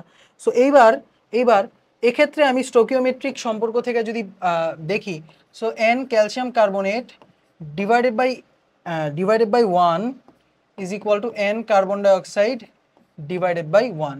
বা আমরা বলতে পারি যে কার্বন ডাইঅক্সাইডের মোল সংখ্যা আসলে ক্যালসিয়াম কার্বনেটের মোল সংখ্যার সমান, তাই না? এটা হলো প্রথম ক্ষেত্রে। আর দ্বিতীয় ক্ষেত্রেও এই যে ম্যাগনেসিয়াম কার্বনেট, এটা আমাদের স্টোকিওমেট্রিক নিয়ম, তাই না? Divided by 1 is equal to n prime carbon dioxide divided by 1। So এখান থেকে আমি বলতে পারি n prime carbon dioxide is equal to number of magnesium, mole of magnesium carbonate. So এই যে কার্বন ডাইঅক্সাইড বা টোটাল গ্যাস সংখ্যা হলো এই দুজনের যোগফলের সমান।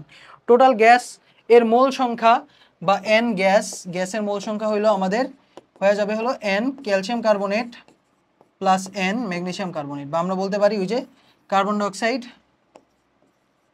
Plus n prime carbon dioxide, বা আমরা বলতে পারি n calcium carbonate plus n magnesium carbonate. So এখন ক্যালসিয়াম কার্বনেটের মোল সংখ্যা ভর ডিভাইডেড বাই মোলার ভর। সো ভর হলো আমাদের x gram divided by molar ভর কত? মোলার ভর হলো ক্যালসিয়াম হলো 40 প্লাস 12 প্লাস 16 গুণ 3, 40 প্লাস 12 প্লাস 16 গুণ 3, সো এটা হয়ে যাবে 100 plus 7.85 minus x divided by magnesium হলো 24, তাই না? 24 প্লাস 12 প্লাস 16 গুণ 3, তাই তো 84। এটা হলো আমাদের টোটাল গ্যাস মোল সংখ্যা। টোটাল কি মোল সংখ্যা? গ্যাস মোল সংখ্যা। তো এখান থেকে আমি পি ইকুয়াল টু এনআরটি মাইরা দিতে পারি, তাই না? পি ইকুয়াল টু এনআরটি মাইরা দাও এখান থেকে তুমি লিখতেই পারো যে n is equal to PV by RT, PV by RT.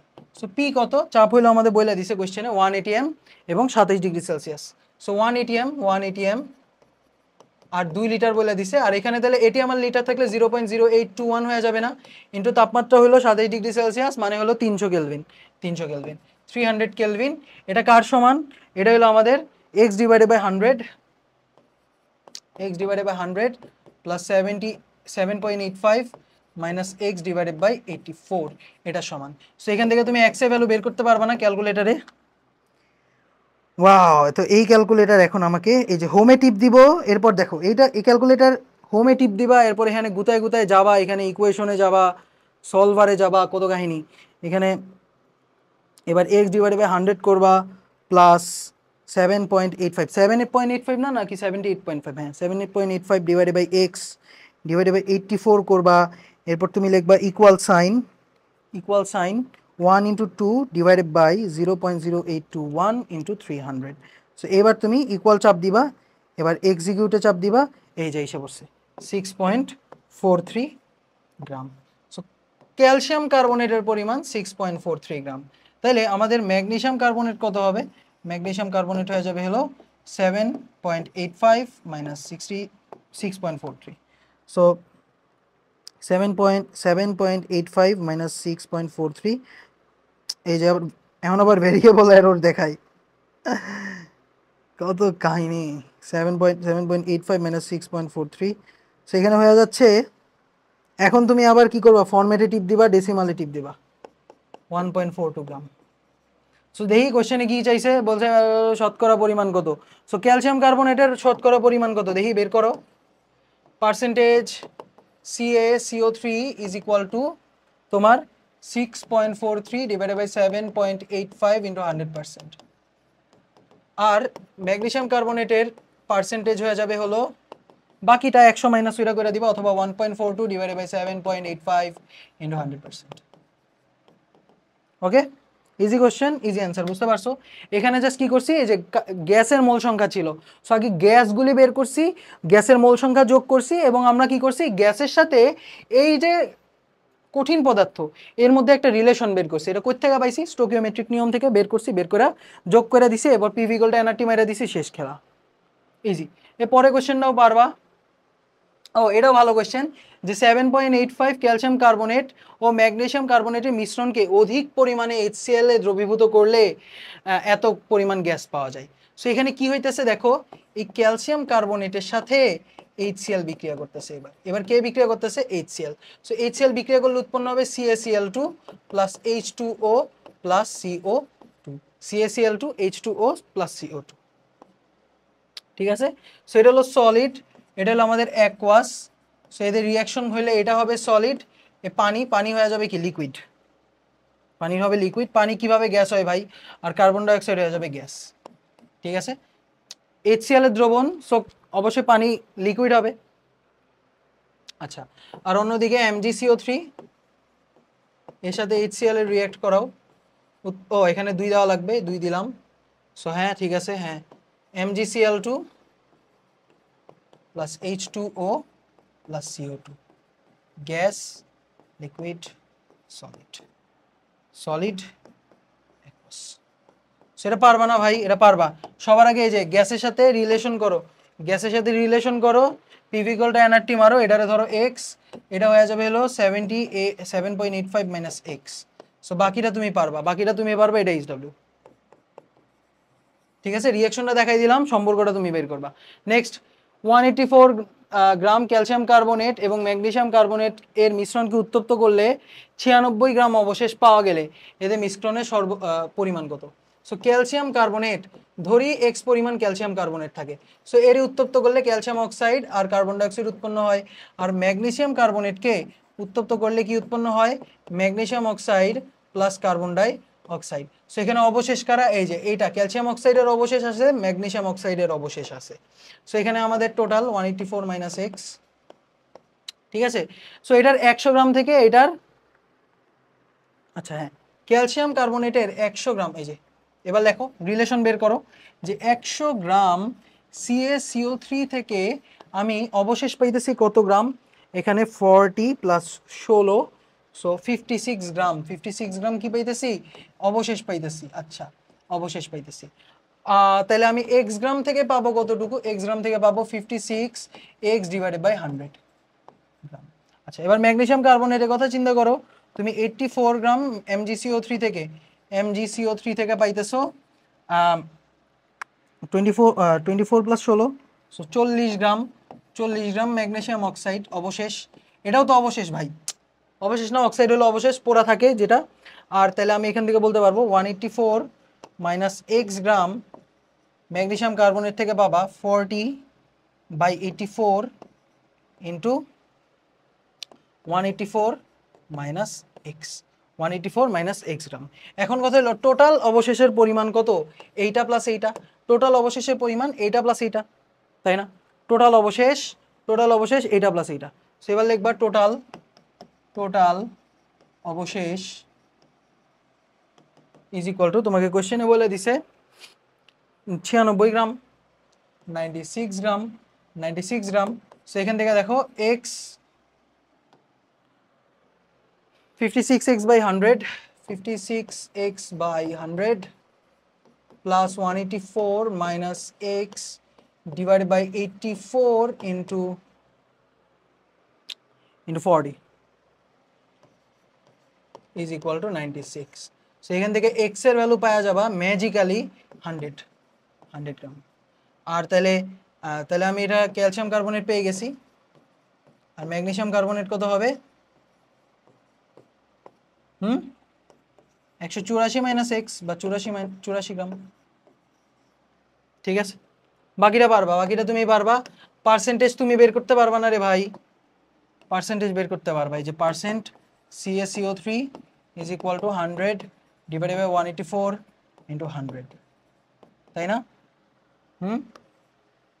এবার ক্যালসিয়াম কার্বনেটের কথা ম্যাগনেসিয়াম কার্বনেটের কথা চিন্তা করলে MgCO3 is equal to 84 by 184 into 100। বাকিটা পারবা তুমি। ওকে, নেক্সট 1000 ডিগ্রি সেলসিয়াস তাপমাত্রায় 4 এটিএম তাপে 200 গ্রাম নাইট্রোগ্লিসারিন বিস্ফোরিত হলে কত লিটার গ্যাস উৎপন্ন হবে? সো দিন শেষে দেখো কোনগুলি গ্যাস ভাই, যখন এটা বাস্ট হবে, এই যে নাইট্রোগ্লিসারিন যখন ফাটলে নাইট্রোজেন তো একটা গ্যাস, অবশ্যই কার্বন ডাইঅক্সাইডও গ্যাস, এরপর অক্সিজেন গ্যাস, কার্বন ডাইঅক্সাইডও গ্যাস, আবার এই যে পানি, কি লিকুইড হিসাবে থাকবে 1000 ডিগ্রি সেলসিয়াস তাপমাত্রায়? নেহি। সো এটাও হবে গ্যাস, এটাও হবে গ্যাস। সো তুমি চিন্তা করে দেখো, ঠান্ডা মাথায়, একটু ঠান্ডা মাথায় চিন্তা করে দেখো যে এই 4 মোল নাইট্রোগ্লিসারিন থেকে কয় মোল গ্যাস পাইতেছি? ঠান্ডা মাথায় চিন্তা করো, 4 মোল নাইট্রোগ্লিসারিন থেকে আমি এতগুলি মোল, এই যে 6, 7 আর 12 আর 10, এত মোল গ্যাস পাইতেছি। এটা একটু নিজে করো তো, দেখি পারো কিনা। যে আমরা বলতে পারতেছি যে 4 মোল নাইট্রোগ্লিসারিন থেকে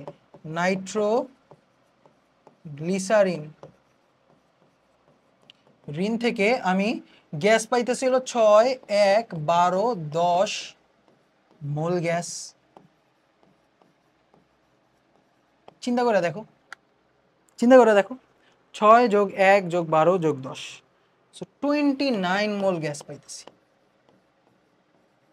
দিন শেষে সবাই তো গ্যাস না, তাহলে এটা 4 মোল থেকে আমি এতগুলি গ্যাস পাইতেছি, তাই না? তাইলে আমি এটার n মোল থেকে কতটুকু গ্যাস পাবো? হ্যাঁ, n মোল থেকে গ্যাস পাবো কতটুকু? 29 divided by 4 into n of the nitroglycerine, mole সংখ্যা অফ দ্য নাইট্রোগ্লিসারিন। সো আমার গ্যাসের মোল সংখ্যা হয়ে যাবে হলো 29/4 নাইট্রোগ্লিসারিন। গ্যাসের মোল সংখ্যা n of gas is equal two হয়ে যাবে 29/4 ইন্টু নাইট্রোগ্লিসারিন।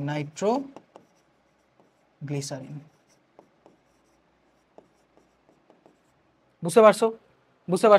4 মোল নাইট্রোগ্লিসারিন থেকে আমি এতগুলি গ্যাস পাইতেছি। সো n মোল থেকে কতটুকু পাবো? n gas 29/4 nitroglycerine. এখন নাইট্রোগ্লিসারিনের মোল সংখ্যা বের করো। সো মোল সংখ্যা হয়ে যাবে হলো W/m করো। সো W হলো 200 বলে দিছে, আর এখানে তুমি বাইর করো 12 গুণ 3 যোগ 1 গুণ 5 যোগ নাইট্রোজেন হলো 14 গুণ 3, তাই না, প্লাস 16 গুণ 9। সো দেখি ক্যালকুলেশন করে, 200 ডিভাইডেড বাই 12 গুণ 3 প্লাস 1 গুণ 5 যোগ 14 গুণ 3 যোগ 16 গুণ 9, সো 200/227 ইন্টু, হ্যাঁ আবারও ফরম্যাট কাহিনী ভাই রে ভাই, 29/4 ইন্টু 0.881, এত মোল কি? এত মোল গ্যাস উৎপন্ন হইতেছে, তাই না? এত মোল কি উৎপন্ন হচ্ছে? গ্যাস উৎপন্ন হচ্ছে, ঠিক আছে, ইন্টু 29 ডিভাইডেড বাই 4। সো এখান থেকে আমি যা পাইতেছি সেটা হলো যে ফরম্যাটে আবারও 6.387 mole gas, 6.387 mole, 29/4 6.387 mole, 6.387 mole of gas. তাহলে এবার n is equal to PV/RT। So এখানে ভলিউম পাওয়া যাবা nRT/P, শেষ খেলা। n এর ভ্যালু জানো তুমি, আচ্ছা দাঁড়াও, 29/4 আমি আবারও একটু চেক করি, হ্যাঁ, into 200 divide by 3 into 12 plus 5 plus 14 গুণ 3 প্লাস 16 গুণ 9, হ্যাঁ ঠিক আছে, 6.38। সো বসায় দাও 6.387 ইন্টু, এখানে যেহেতু লিটার এটিএমে দিতেছো, সো 0.0821 ইউজ করবা, ইন্টু এখানে তাপমাত্রা কত? 1000 ডিগ্রি, সো 1000 প্লাস 273 কেলভিনে কনভার্ট করে নিলাম, আর চাপ বলে দিছে আমাদের 4 এটিএম, সো 4 দিয়ে ভাগ করে দিলাম, এত লিটার। ওকে, প্রিটি ইজি কোয়েশ্চেন। নেক্সটে চলে যাই আমরা। MnO2 উপস্থিতিতে, এটা পারবা তুমি, এটা HW, এটা কিভাবে হয় ভাই? এই যে KCl, এই রিঅ্যাকশনটা তুমি জানো, KClO3 ম্যাঙ্গানিজ ডাইঅক্সাইডের উপস্থিতিতে এটা কি হয়ে যায়? ভাঙা যায়, তাই না? ম্যাঙ্গানিজ ডাইঅক্সাইডের উপস্থিতিতে উত্তপ্ত করলে এটা ভেঙে যায়, উৎপন্ন হয় KCl প্লাস O2। এখানে 3 দিবা, এখানে 2 দিবা, এখানে 2 দিবা, খেলা শেষ। এবার বলবা যে n KClO3 divided by 2 is equal to n oxygen divided by 3। So n of oxygen হয়ে যাবে হলো 3/2 ইন্টু n KClO3। সো তুমি KClO3 এর ভর জানো, এই যে কোশ্চেনে দিয়ে দিছে, কই ও এখানে তোমার কোয়েশ্চেনে চাইছে কি, ভালো কোয়েশ্চেন দেখি, এখানে কোয়েশ্চেনে চাইছে NaClO3 বের করতে। সো এই যে NaClO3 is equal two 2/3 N oxygen. So N oxygen জানো, সো 2/3 ইন্টু PV/RT করে দিবা, PV/RT করে দিবা, এটা হলো আমাদের KClO3 এর মোল সংখ্যা। এবার তুমি WKClO3 হয়ে যাবে হলো মোল সংখ্যা KClO3 ইন্টু আণবিক ভর, ইন্টু কি আণবিক ভর। সিম্পল না? Very simple question. আশা করি বুঝতে পারছো, আশা করি তুমি বুঝতে পেরেছো। ওকে ওকে, নেক্সট এবার কোনো একটি বস্তুর 0.5 গ্রাম পোড়ালে 0.774 গ্রাম কার্বন ডাইঅক্সাইড এবং 0.445 গ্রাম পানি উৎপন্ন হয়। সো বস্তুটির স্থূল সংকেত কোনটি? আচ্ছা, স্থূল সংকেত চাইছে। সো একটি বস্তুকে পুরাইলে আমি কার্বন ডাইঅক্সাইড আর পানি পাইতেছি, এর মানে এটা একটা হাইড্রোকার্বন। এর মানে কি? এটা একটা হাইড্রোকার্বন। সো এখানে আমি লিখতে পারি যে CxHy, এর সাথে কি করতেছো তুমি? অক্সিজেন যুক্ত করতেছো, উৎপন্ন হইতেছে কার্বন ডাইঅক্সাইড আর পানি। সো আমরা কেমনে সমতা করি বলো তো ভাইয়া? আমরা এগুলি কেমনে সমতা করি বলো? এগুলি সমতা করি চো চো দিয়ে আমরা কি করি? সমতা করি। সবার আগে কার্বন সমতা করি, হাইড্রোজেন সমতা করি, দেন অক্সিজেন সমতা করি। সো এখানে এক্সট্রা কার্বন আছে, এখানে এক্সট্রা কার্বন মাইরা দিলা। আচ্ছা, এখানে ওয়াইটা হাইড্রোজেন আছে, সো এখানে y/2 করা লাগবে, তাই না ভাই? এখানে যদি তুমি y গুণ করো তাহলে এখানে 2h পরিমাণ হয়ে যাবে না? সেখানে y/2 করা লাগবে। কি করা লাগবে? y/2 করা লাগবে। হ্যাঁ, হয়ে গেছে। সো এবার এখানে 2x প্লাস y/2 পরিমাণ অক্সিজেন আছে, অক্সিজেন শুধু অক্সিজেন অণু। সো যখন আমি O2 দিব তখন এটারে 2 দিয়ে ভাগ করা লাগবে না? O2 দিলে কি করা লাগবে? 2 দিয়ে ভাগ করা লাগবে। এর মানে অক্সিজেন আমাদের থাকবে কতটুকু? অক্সিজেন থাকবে আমাদের এই যে, অক্সিজেন থাকবে আমাদের x প্লাস y/4। বুঝতে পারছো কি হয়েছে? CxHy ধরলাম, এরপর কি করলাম? সবার আগে কার্বন সমতা করলাম, দেন হাইড্রোজেন সমতা করলাম, এরপর দেখলাম যে ডান পাশে হলো 2x প্লাস y/2 পরিমাণ অক্সিজেন পরমাণু আছে। ঠিক আছে, তো বাম পাশেও অক্সিজেন পরমাণু লাগবে। সো অক্সিজেন পরমাণু হইলো এরকম, এই যে 2x প্লাস y/2 পরিমাণ অক্সিজেন পরমাণু। এটা যখন অণুতে কনভার্ট করলাম 2 দিয়ে ভাগ করে দিলাম। সো 2 দিয়ে ভাগ করলে কত আসে? x plus y/4। বুঝতে পেরেছো? খুবই সিম্পল, খুবই সিম্পল, খুবই সিম্পল। এস। এবার বলছে একটি বস্তুর 0.55 গ্রাম পোড়ালে এত গ্রাম কার্বন ডাইঅক্সাইড, এত গ্রাম পানি উৎপন্ন হয়। আচ্ছা, ঠিক আছে, স্থূল সংকেত চাইছে। আচ্ছা, এক্স আর ওয়াই এর মান চাইছে বেসিক্যালি। তো কি করবা তুমি? সবার আগে 0.5 গ্রাম যদি পোড়াই,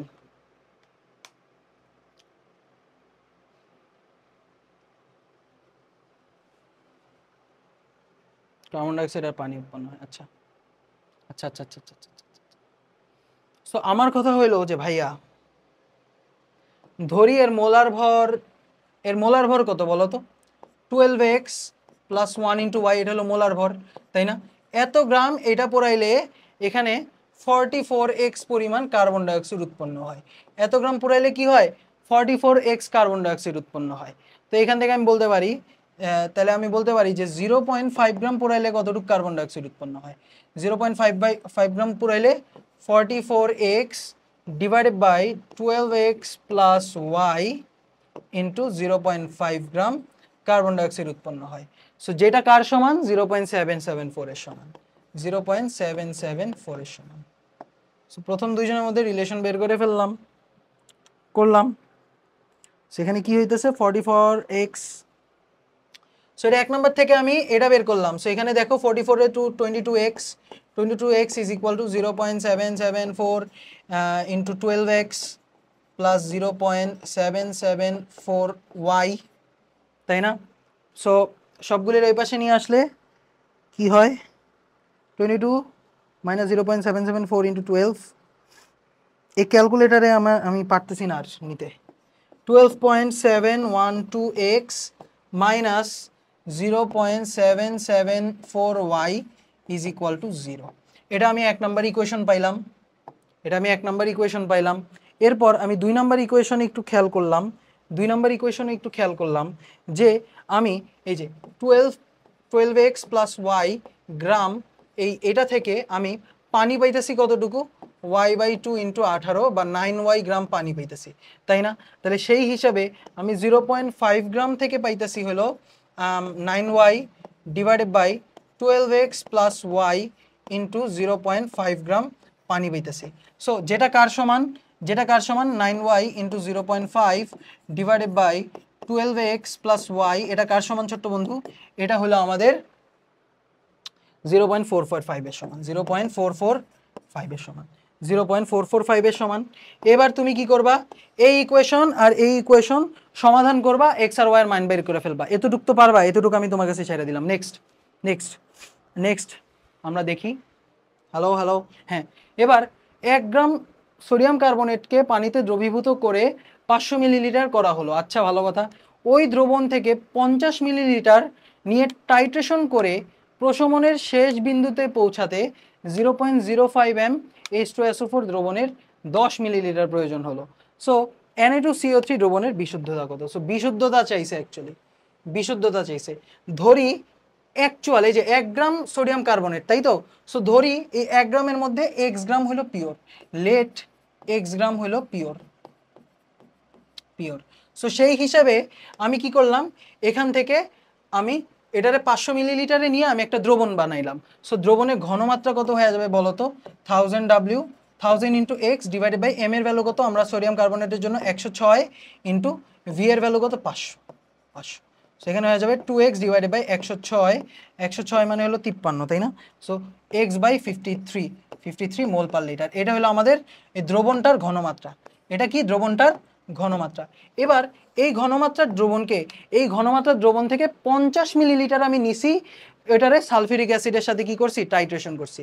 সো বেসিক্যালি এই যে সোডিয়াম কার্বনেট, এই সোডিয়াম কার্বনেটের 50 মিলিলিটার নিছি, কি করছি? 50 মিলিলিটার নিছি, সালফিউরিক অ্যাসিডের সাথে টাইট্রেশন করছি। সেক্ষেত্রে সোডিয়াম কার্বনেটের তুল্য সংখ্যা সালফিউরিক অ্যাসিডের তুল্য সংখ্যার সমান, অর্থাৎ N1V1 is equal two N2V2, তাই না? নর্মালিটি ইন্টু আয়তন মানেই তো গ্রাম তুল্য সংখ্যা। নর্মালিটি ইন্টু আয়তন মানে গ্রাম তুল্য সংখ্যা, বা ESV1 is equal two ESV2। ই হলো আমাদের তুল্য সংখ্যা। সো সোডিয়াম কার্বনেটের তুল্য সংখ্যা 2, আর এস এর ভ্যালু বলে দিছে x/53, আর আয়তন বলে দিছে 50 মিলিলিটার। সালফিউরিক অ্যাসিডেরও 2, তাই না? ইন্টু এস এর ভ্যালু কত? এস এর ভ্যালু হলো 0.05 ইন্টু আমাদের কতটুকু বলছে? 10 মিলিলিটার। সো এখানে খেয়াল করে দেখো, এই মিলিলিটার কিন্তু কাটা, মিলিলিটার কাটা। এখান থেকে তুমি এক্স এর ভ্যালুটা বের করে ফেলো। সো এখানে কি হবে? 2 into 0.05 into 10 into 53 divided by 50 divided by 2। So কত আসে? 0.53 গ্রাম। ঠিক আছে, 53 গ্রাম। সুতরাং percentage purity is equal to 0.53 by 1 into 100, 53% pure. ঠিক আছে, 53% পিওর। খুবই ইজি কোশ্চেন। আমরা টাইট্রেশনে পৌঁছাই গেছি অলরেডি। আচ্ছা, 200 মিলিলিটার 0.1 m অক্সালিক অ্যাসিড দ্রবণকে পূর্ণ প্রশমিত করতে 150 মিলিলিটার ক্যালসিয়াম হাইড্রোক্সাইড লাগে। আচ্ছা, ভালো কথা। ঠিক আছে, সো প্রয়োজনীয় দ্রবণের আচ্ছা, এই যে ক্যালসিয়াম হাইড্রোক্সাইড দ্রবণের ঘনমাত্রা ppm এককে প্রকাশ করো। খুবই ইজি ভাই। ESV1 is equal two ESV2। আমার না কেন জানি মনে হয় তুমি বইতে এটা না লেখা তুমি N1V1 লিখবা, ইজ ইকুয়াল টু N2V2। ঠিক আছে, এরপর লিখবা N is equal two E into S। ঠিক আছে, আমি জাস্ট বলতেছি এভাবে করো, জাস্ট সেইং আর কি। ই এর ভ্যালু অক্সালিক অ্যাসিডের জন্য আমরা জানি 2। ভাই, অক্সালিক অ্যাসিড কয়টা H প্লাস দেয়? 2টা H প্লাস দেয়। আর ওই কয়টা OH মাইনাস দেয়? 2টা OH মাইনাস দেয়। তাহলে তুল্য সংখ্যা তো 2 হবে, তাই না? 2 ইন্টু 0.1 ইন্টু আয়তন কত? 200 মিলিলিটার। 200 মিলিলিটারে রাখলাম। ঠিক আছে, মিলিলিটার কাটা চলে যাবে একদিন। 2 ইন্টু এই যে ক্যালসিয়াম হাইড্রোক্সাইডের ঘনমাত্রা S ইন্টু এখানে আমাদের 150 মিলিলিটার। সো মিলিলিটার কাটা চলে যাবে এখনই। এই যে মিলিলিটার কাটা চলে গেছে। সো এখান থেকে তুমি এস এর ভ্যালু যেটা পাইতেছো সেটা হলো 2 into 0.1 into 200 divided by 2 divided by 150, 0.133 m। এটা হলো ক্যালসিয়াম হাইড্রোক্সাইডের ঘনমাত্রা। দেখি 2 × 0.1 × 200 ডিভাইডেড বাই 2 ডিভাইডেড বাই 150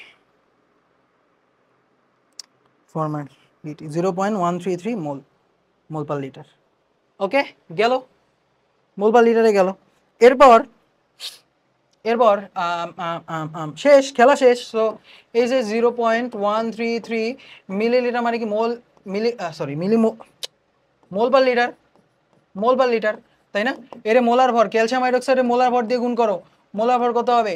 ক্যালসিয়ামের ভর হলো 40 প্লাস 17 গুণ 2, সো এখানে হয়ে গেছে গ্রাম per mole into mole per litre. So মোল কি মোল ইনভার্স কি কাটাকাটি হয়ে যাবে। সো এটা 40 প্লাস 17 × 2, এটা হয়ে যাবে হলো আমাদের ক্যালকুলেটারটা রে 9.866 গ্রাম পার লিটার হয়ে যাবে। এটার 1000 দিয়ে গুণ করো, মিলিগ্রাম পার লিটার হয়ে গেল। So 9866 milligram per litre. So এখানে আমার দেওয়া নাই, আপেক্ষিক গুরুত্ব দেওয়া নাই, সো এত ppm হয়ে যাবে। ঠিক আছে, 9866 ppm। ইজি না? ইজি, এগুলি পারবা। Next question. ভাই, ক্ষারীয় মাধ্যমে পটাশিয়াম আয়োডাইড কি হিসাবে কাজ করে এটা আমরা একটু দেখবো হালকা করে, আমরা ওই দিন দেখি নাই। সবার আগে আয়োডাইডে লেখো। এখন ক্ষারীয় মাধ্যমে এই যে আয়োডাইড অম্লীয় মাধ্যমে ওই অম্লীয় মাধ্যমে আয়োডিনে রূপান্তর হয়, আর ক্ষারীয় মাধ্যমে IO3- এর রূপান্তর হয়। সো এখানে এই যে I- কিসে রূপান্তর হয়ে যাবে? ক্ষারীয় মাধ্যমের কথা বলছি। সো এখানে I- উৎপন্ন হয়ে যাবে IO3-এ। এবার কি করবা? অক্সিজেন সমতা করবা পানি দিয়ে, সো 3H2O। হাইড্রোজেন সমতা করবা 3 × 6 6H+ দিয়ে, এবং চার্জের সমতা করবা। এখানে 6 থেকে 1 গেলে থাকে 5, আর এখানে গেলে -1। সো এখানে আমি কি করব? 6টা ইলেকট্রন দিয়ে দিব। সো 6টা ইলেকট্রন, এই যে চার্জের সমতা করবা কি দিয়ে? ইলেকট্রন দিয়ে। সো হ্যাঁ, সমতা হয়ে গেছে, কিন্তু এখন প্রবলেম হয়েছে, কারণ কি এটা হলো ক্ষারীয় দ্রবণ না, এটা অম্লীয় দ্রবণ না, এটা কি ক্ষারীয় দ্রবণ। সো ক্ষারীয় দ্রবণের ক্ষেত্রে কি বলছিলাম, যে যতগুলি H+ থাকে সে সমান সংখ্যক OH- উভয় পক্ষে যোগ করতে হয়। সমান সংখ্যক OH- উভয় পক্ষে যোগ করে দিলাম। ওকে, যোগ করে দিলাম। তাহলে 6টা H+, 6টা OH- মিলা 6টা পানি উৎপন্ন করে ফেললো, তাই না? 6টা H+, 6টা OH- মিলা 6টা পানি অণু উৎপন্ন করে ফেললো। সো 6 - 3 কত? 3। সো ওই পাশে 3টা পানি অণু থাকবে, উৎপন্ন হবে I- প্লাস 6OH-। এখান থেকে উৎপন্ন হইতেছে আমাদের IO3- প্লাস 3H2O প্লাস 6টা ইলেকট্রন। কয়টা ইলেকট্রন? 6টা ইলেকট্রন। সো ক্ষারীয় মাধ্যমে আয়োডিনের তুল্য সংখ্যা, আয়োডাইডের তুল্য সংখ্যা 6। ক্ষারীয় মাধ্যমে আয়োডাইডের তুল্য সংখ্যা কত? 6। ক্ষারীয় মাধ্যমে বেসিক মিডিয়ামে আয়োডাইডের তুল্য সংখ্যা 6। বুঝতে পারছো? কারণ এখানে ছিল +5, সো এর সাথে -6 করলেই তো -1 আসবে। ইয়েস, বুঝতে পারছো? ক্ষারীয় মাধ্যমে আয়োডাইডের তুল্য সংখ্যা 6। আচ্ছা, নেক্সট। এবার আমরা অ্যাসিড বেস দেখতেছি। এই যে 100 মিলিলিটার 0.05 m, আচ্ছা, সোডিয়াম কার্বনেট দ্রবণ। এরপর 100 মিলিলিটার 0.01 n, নর্মালিটি দিয়ে রাখছে, এই যে n নর্মালিটি দিয়ে রাখছে। আর এইখানে বলে দিছে 50 মিলিলিটার 0.1 n সোডিয়াম হাইড্রোক্সাইড, আর 50 মিলিলিটার 0.2 n HCl। সো এখানে কি হবে আমাদের? ধরি H+ অথবা OH- এর ঘনমাত্রা, OH- ঘনমাত্রা হয়ে যাবে কত? ESB summation of ESB acid minus summation of ESB base divided by total volume, তাই তো? Total volume. So now E1S1। So এখানে কি হবে? বাই দ্য ওয়ে, মিলিলিটার সবাই আছে, সো নিচেও মিলিলিটার থাকবে, মিলিলিটার কাটাকাটি হয়ে যাবে। এতটুকু তোমার বোঝার বুদ্ধি আছে, আই গেস। সো সবার আগে অ্যাসিডগুলি নেই। সো এইখানে নর্মালিটি দিয়ে রাখছে। সো ES সালফিউরিক অ্যাসিডের জন্য ES এর ভ্যালু কত দিয়ে রাখছে? 0.1 বা নর্মালিটি, তাই না? E × S আমরা কি বলি? নর্মালিটি বলি না? এক্স্যাক্টলি। So 0.1 × 100 millilitre. আচ্ছা, 100 মিলিলিটার প্লাস HCl এর জন্য এখানেও নর্মালিটি দিয়ে রাখছে। So 0.2 × 50 millilitre. আচ্ছা, আর কিছু আছে অ্যাসিড? আর কোনো অ্যাসিড নাই, সব কিছু বেস। মাইনাস মাইনাস, এই যে দেখো এখানে কিন্তু নর্মালিটি না, এখানে মোলারিটি এস দিয়ে রাখছে, মোলারিটি এস দিয়ে রাখছে। সো এইখানে কিন্তু 2 ইন্টু 0.5 হবে, সরি 0.05 হবে, 05 ইন্টু 100 ইন্টু 100। আচ্ছা, এরপর মাইনাস মাইনাস মাইনাস, সোডিয়াম হাইড্রোক্সাইডের নর্মালিটি দেওয়া রাখছে, সো ই ইন্টু এস এর ভ্যালু দেওয়া রাখছে।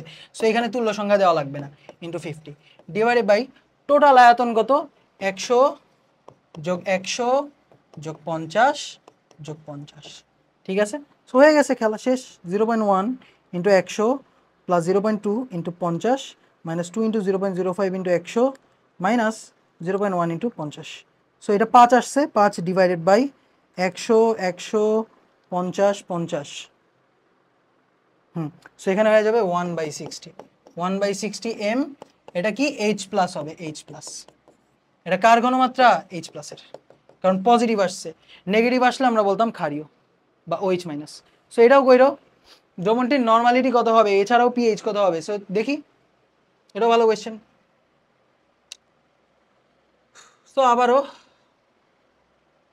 তোমার এইচ প্লাস বা নর্মালিটি যদি বলে, normality N is equal to summation of N V divided by V total, তাই তো? So summation of N V মানেই তো ইএসভি। হাই রে, সামেশন অফ এন ভি মানে ইএসভি। ঠিক আছে, সো করো করো করো। 1/10 into 50 plus 1/3 into 30 plus 10 into আচ্ছা হাফ ইন্টু 1/হাফ ইন্টু 10।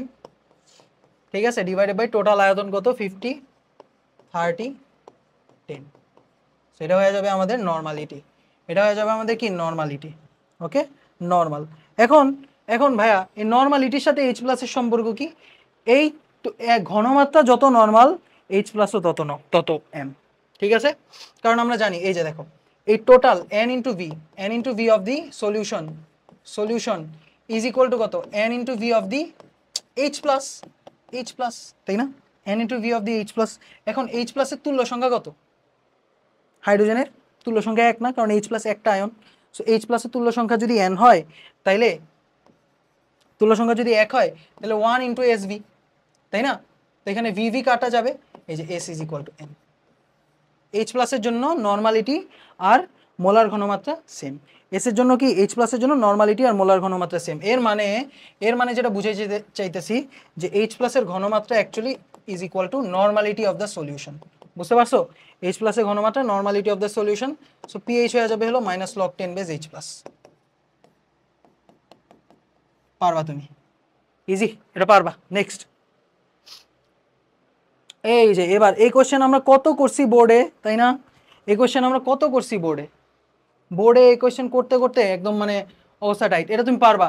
সো দেখো 1.5 গ্রাম অবিশুদ্ধ লোহাকে, আমি জানি না লোহার ভর কত, ধরি লোহার ভর হলো এক্স, ধরি পিওর লোহা হলো ধরি এক্স। ওকে, এক্স হলো আমাদের পিওর লোহা। ঠিক আছে, এই আয়রনের সাথে আমাদের H2SO4 এর রিয়াকশন হয়ে আমাদের উৎপন্ন হয় আয়রন সালফেট, এবং আমাদের হাইড্রোজেন গ্যাস চুপচাপ বের হয়ে যায়। ঠিক আছে, হাইড্রোজেন গ্যাস চুপচাপ বের হয়ে যায়। এই আয়রন সালফেটকে আমরা কি করি, এই আয়রন সালফেটকে ছোট্ট বন্ধুরা আমরা KMNO4 দিয়ে কি করি, জারিত করি। KMNO4 দিয়ে কি করি, জারিত করি। সো সেই হিসেবে ESV of FeSO4 is equal to ESV of KMNO4. So potassium আয়রনের তুল্য সংখ্যা কত?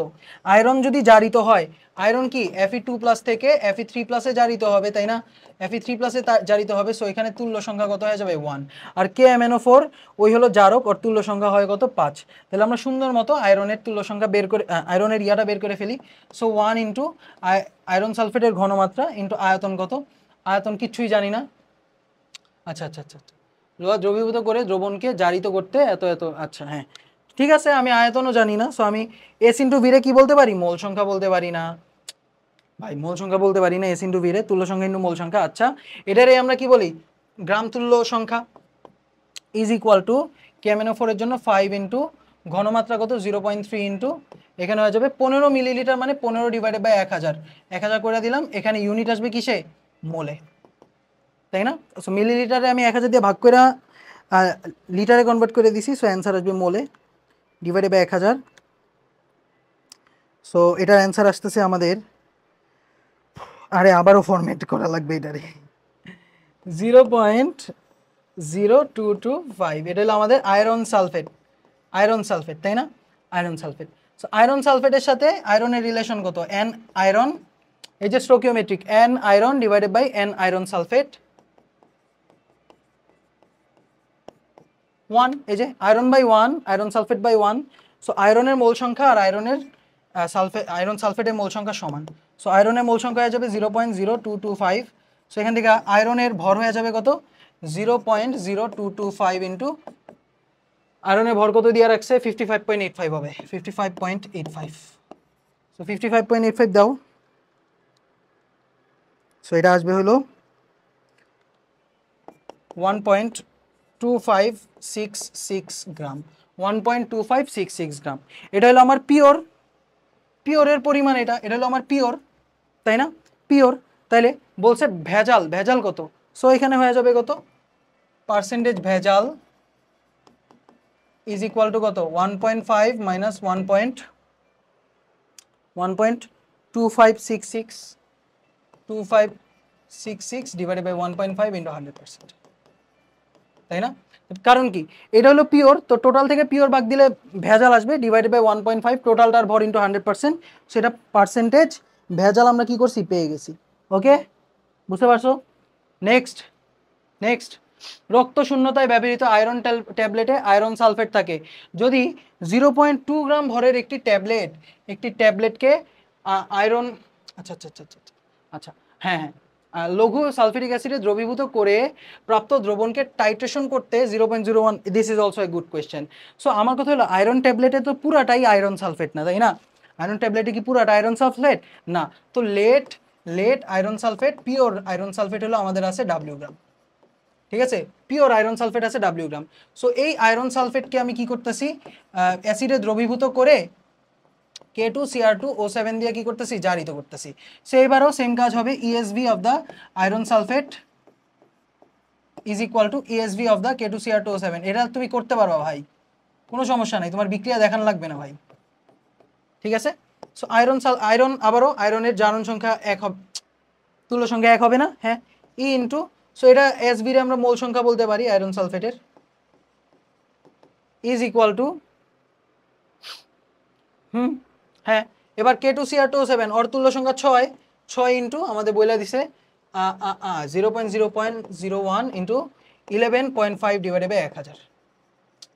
ভাই 1000 দিয়ে ভাগ করা লাগবে না, কারণ লিটারে কনভার্ট করব, কারণ এখানে মোল আসবে অ্যান্সার, এখানে অ্যান্সার আসবে মোলে, ঠিক আছে? মোলে আসবে। So N of the iron sulphate হয়ে গেছে 6 into 0.01 into 11.5 divided by 1000। Format, আবারও ফরম্যাট, মানে ফরম্যাট করতে করতে হ্যাঁ, তাহলে এবার ডাব্লিউ কত হয়ে যাবে? N of iron sulphate into iron সালফেটের মোলার ম্যাস, তাই না? আয়রন সালফেটের মোলার ম্যাস কত? 55.85 প্লাস সালফারের জন্য 32 প্লাস 16 গুণ 4, এখানে হয়ে গেছে 0.104 গ্রাম। এটা হলো আমাদের আয়রন। সো একটা ট্যাবলেটে এত পরিমাণ আয়রন আছে, ঠিক আছে? একটা ট্যাবলেটে এত পরিমাণ আয়রন আছে। সো সুন্দর মতো পার্সেন্টেজ আয়রন সালফেট হয়ে যাবে হলো 0.104 ডিভাইডেড বাই 0.2 ইন্টু 100%। বাচ্চাদের খেলা, এগুলি পারবা না? খুবই সিম্পল, আশা করি বুঝতে পারছো। নেক্সট, এই যে এবার আমরা এসে পড়ছি আমাদের আয়োডোমিতি এবং আয়োডোমেট্রি। এর আর মন চাইতেছে 1 ঘন্টা ধরে পড়াই। সো আয়োডোমিতি কি আর আয়োডিমিতি কি? সো আয়োডিমেট্রি, ঠিক আছে? আয়োডি মানে কি? ডাইরেক্ট আয়োডিন ইউজ করা হয়। কি করা হয়? Direct iodine is used. So iodine নিজে কি ভাই? আয়োডিন নিজে হলো একটা জারক। আয়োডিন নিজে কি? জারক। আয়োডিন নিজে হলো জারক। আয়োডিন নিজে জারক। তাই বিজারক পদার্থের পরিমাণ নির্ণয় করার জন্য আমরা আয়োডিন ইউজ করি। কি করি? তাই বিজারক পদার্থের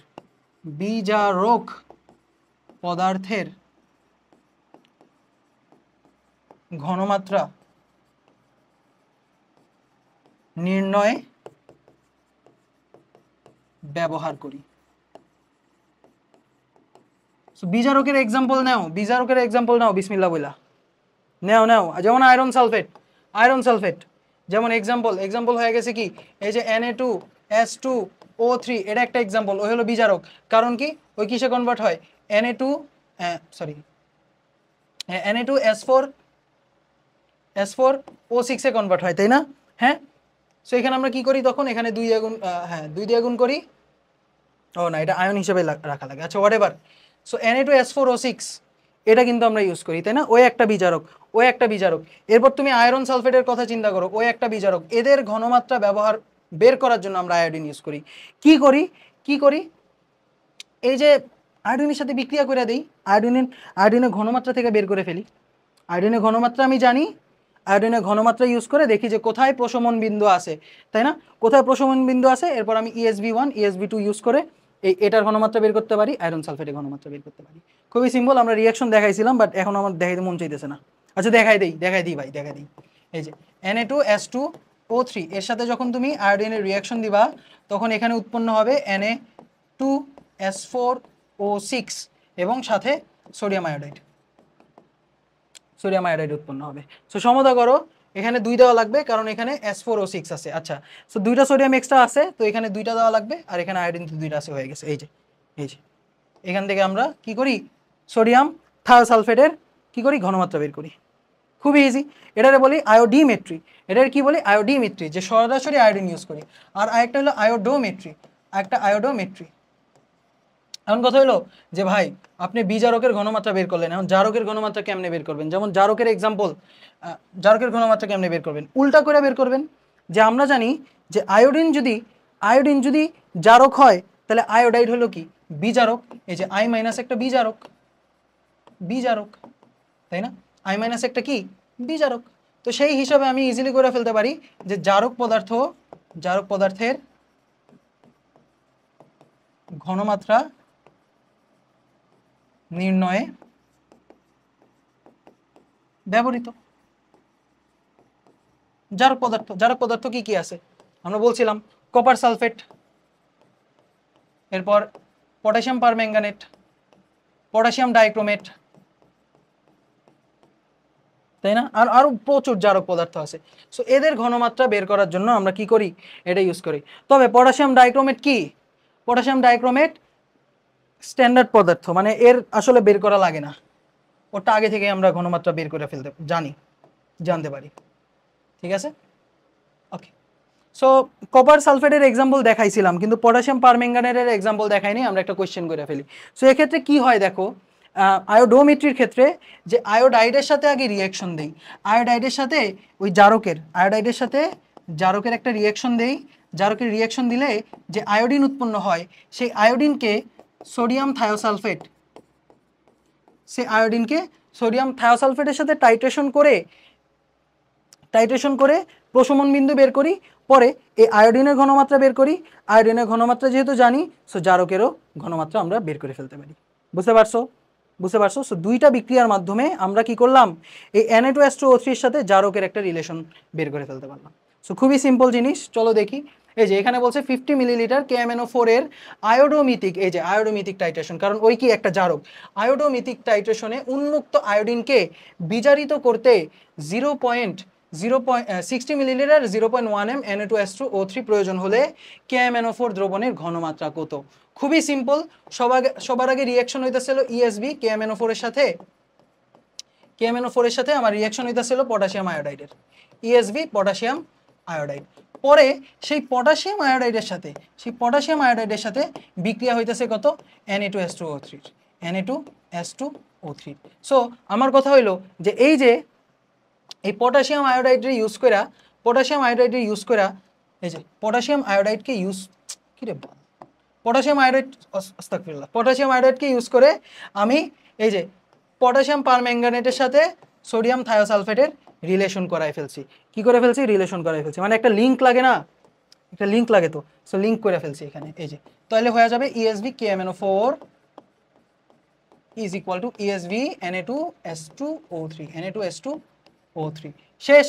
সো পটাশিয়াম পারম্যাঙ্গানেটের তুল্য সংখ্যা ই ইন্টু এস এর ভ্যালু এস, আর এখানে আমাদের 50 millilitre is equal two Na2S2O3 ওর তুল্য সংখ্যা কত? 2 না? 2 না? মনে পড়ে? এই যে S2O3 2 মাইনাস, ওই ভেঙে কি হয়ে যায় S4O6 2 মাইনাস, পরে এখানে 2 দেওয়া লাগে। সো এখানে -4 চার্জ আছে, এখানে হলো -2 চার্জ আছে। সো এখানে দুইটা ইলেকট্রন দিয়ে -4 এ কনভার্ট করে ফেলি, তাই না? -4 চার্জ করে ফেলি, এই যে -4 চার্জের সমত হয়ে গেছে। সো এখানে কি দুইটা ইলেকট্রন নেয়, সো এখানে তুল্য সংখ্যা কিন্তু 2। সো 2 ইন্টু ঘনমাত্রা বলে দিছে 0.1 into 60 millilitre, 60 millilitre. So millilitre কেন দিছি? মিলিলিটার যাতে কাটাকাটি হয়ে যায়। সো মিলিলিটার কাটাকাটি হয়ে গেলে এস এর ভ্যালু আমি বের করে ফেলতে পারতেছি 2 into 0.1 into 60 divided by 5 divided by 50। So আবারও এই ফর্মেট আমার না না আর বলবো না কিছু। 0.048 মল। বুঝতে পারছো? সিম্পল জিনিস না? 2 into 0.1 into 60 divided by 5 divided by 50। Yes, বুঝতে পেরেছো? ইজি না? ইজি, এটা পারবা, এটা সবাই পারবে। এরপর 1.3 গ্রাম অবিশুদ্ধ কপারকে, আমি জানি না কপারের পরিমাণ কত, জানি না। আচ্ছা, কপারকে উত্তপ্ত গাঢ় সালফিউরিক অ্যাসিডে দ্রবীভূত করে প্রথম পাত্রে 50 মিলিলিটার দ্রবণ প্রস্তুত করা হইল। সো এই যে কপারের সাথে আমি কি করছি? সালফিউরিক অ্যাসিডের রিয়াকশন দিছি। সো উৎপন্ন কি হবে? এটা ঘাপলা আছে এখানে, এই দাঁড়াও, এখানে কোনো রিয়াকশনই হবে না। তবে এখানে বলে দিছে কি, এই যে উত্তপ্ত গাঢ় সালফিউরিক অ্যাসিড, উত্তপ্ত গাঢ় সালফিউরিক অ্যাসিড। সো এখানে জারণ বিজারণ বিক্রিয়া হবে, জারণ বিজারণ বিক্রিয়া হবে, জারণ বিজারণ বিক্রিয়া হবে। আচ্ছা আচ্ছা, না চলো দেখি আগে। হ্যাঁ, করা হলো এবং দ্বিতীয় পাত্রে অধিক পরিমাণ পটাশিয়াম আয়োডাইড দ্রবণ আছে, ঠিক আছে। তৃতীয় পাত্রে আছে 100 মিলিলিটার 0.2 Na2S2O3 দ্রবণ। ভালো বলছে, উদ্দীপকের প্রমাণ দ্রবণটিকে কিভাবে সেন্টিমোলার দ্রবণে পরিণত করবা। সো উদ্দীপকে আমাদের প্রমাণ দ্রবণ যেটা দিয়ে রাখছে, এই যে এটা হলো আমাদের প্রমাণ দ্রবণ। সো এটা সেন্টিমোলারে কনভার্ট করতে বলছে। সো আমি লিখতে পারি যে S1V1 is equal two S2V2 শেষ। সো এখানে আমি S2 ইজ ইকুয়াল টু হয়ে যাবে S1V1 ডিভাইডেড বাই V2, তাই না? অথবা ইএসবিও দাও, এখানে তো তুল্য সংখ্যা সেমই হবে। সো কাটাকাটি হয়ে যাবে। সো প্রথমে ঘনমাত্রা ছিল 0.2, আয়তন ছিল 100 মিলিলিটার। ও না, আমার তো V2 লাগবে, আমার লাগবে V2। সো এখানে V2 হয়ে যাবে হলো S1V1 divided by S2। So প্রথমে ঘনমাত্রা 0.2 m ইন্টু আমাদের আয়তন হলো 100 মিলিলিটার ডিভাইডেড বাই আমি সেন্টিমোলার দ্রবণ। সো 1/100 করা লাগবে, 1/100 m করা লাগবে, তাই না? সো এখানে কাটা, অ্যান্সার আসবে মিলিলিটারে। সো 0.2 ইন্টু 100, এখানে আবার 100 হয়ে যাবে। So 2000 millilitre, 2000 millilitre. সো আমার এক্সট্রা পানি অ্যাড করতে হবে। আগে আয়তন ছিল 100 মিলিলিটার, তো আমার এক্সট্রা পানি লাগবে। এটা হলো নতুন আয়তন। সো আমার কি করতে হবে? এক্সট্রা পানি অ্যাড করা লাগবে না? সো 1900 মিলিলিটার এক্সট্রা পানি লাগবে। বুঝতে পারছো? খুবই সিম্পল কোশ্চেন। 1900 মিলিলিটার কি লাগবে? এক্সট্রা পানি লাগবে। আশা করি বুঝতে পারছো। নেক্সট কোশ্চেনে চলে যাই। এরপরে কোশ্চেনে বলছে যে উদ্দীপকের দ্রবণগুলো ব্যবহার করে অবিশুদ্ধ কপারে ভেজালের শতকরা পরিমাণ গণনা করো। ঠিক আছে, সব ভেজালের পরিমাণ গণনা করতে বলছে। এটাও আমাদের কি আয়োডোমিতি। কারণ সবার আগে কপার সালফেট দ্রবণ প্রস্তুত করো ভাই। কপারের সাথে সালফিউরিক অ্যাসিডের যে রিঅ্যাকশন ডাইলুট অবস্থায় হয় না, আমরা বলছিলাম কপারের এত কলিজা নাই। সো কি হয় যখন গাঢ় সালফিউরিক অ্যাসিড ইউজ করি? সো গাঢ় সালফিউরিক অ্যাসিড কি একটা জারক পদার্থ না? ওই কি একটা জারক পদার্থ? ইয়েস। তখন যে জিনিসটা উৎপন্ন হয়, কপার সালফেট উৎপন্ন হয়, আর কি উৎপন্ন হয়? সালফার ডাইঅক্সাইড উৎপন্ন হয়। সালফার ডাইঅক্সাইড উৎপন্ন হয় না? ইয়েস। আর পানি উৎপন্ন হয়। এখন কথা হলো, এবার সমতা কেমনে করবো? এদের সমতা কেমনে করা যায়? আর এই বিক্রিয়া তাহলে শুরু থেকে লিখতে হবে আমাদের। বিক্রিয়া কি করতে হবে? শুরু থেকে লিখতে হবে। এই যে সালফিউরিক অ্যাসিড, ওই কি হিসাবে বের হবে? তোমার সালফার ডাইঅক্সাইড বের হবে, পানি বের হবে, সাথে এই যে জাইমান অক্সিজেন বের হবে। কি বের হবে ছোট্ট বন্ধু? জাইমান অক্সিজেন বের হবে। এই জাইমান অক্সিজেন কপারের সাথে বিক্রিয়া করে কপার অক্সাইড উৎপন্ন করবে।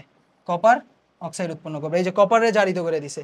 এরপর এই কপার অক্সাইড সেই সালফিউরিক অ্যাসিডের সাথে রিঅ্যাক্ট করে উৎপন্ন করবে আমাদের কপার সালফেট এবং কি কপার সালফেট আর পানি।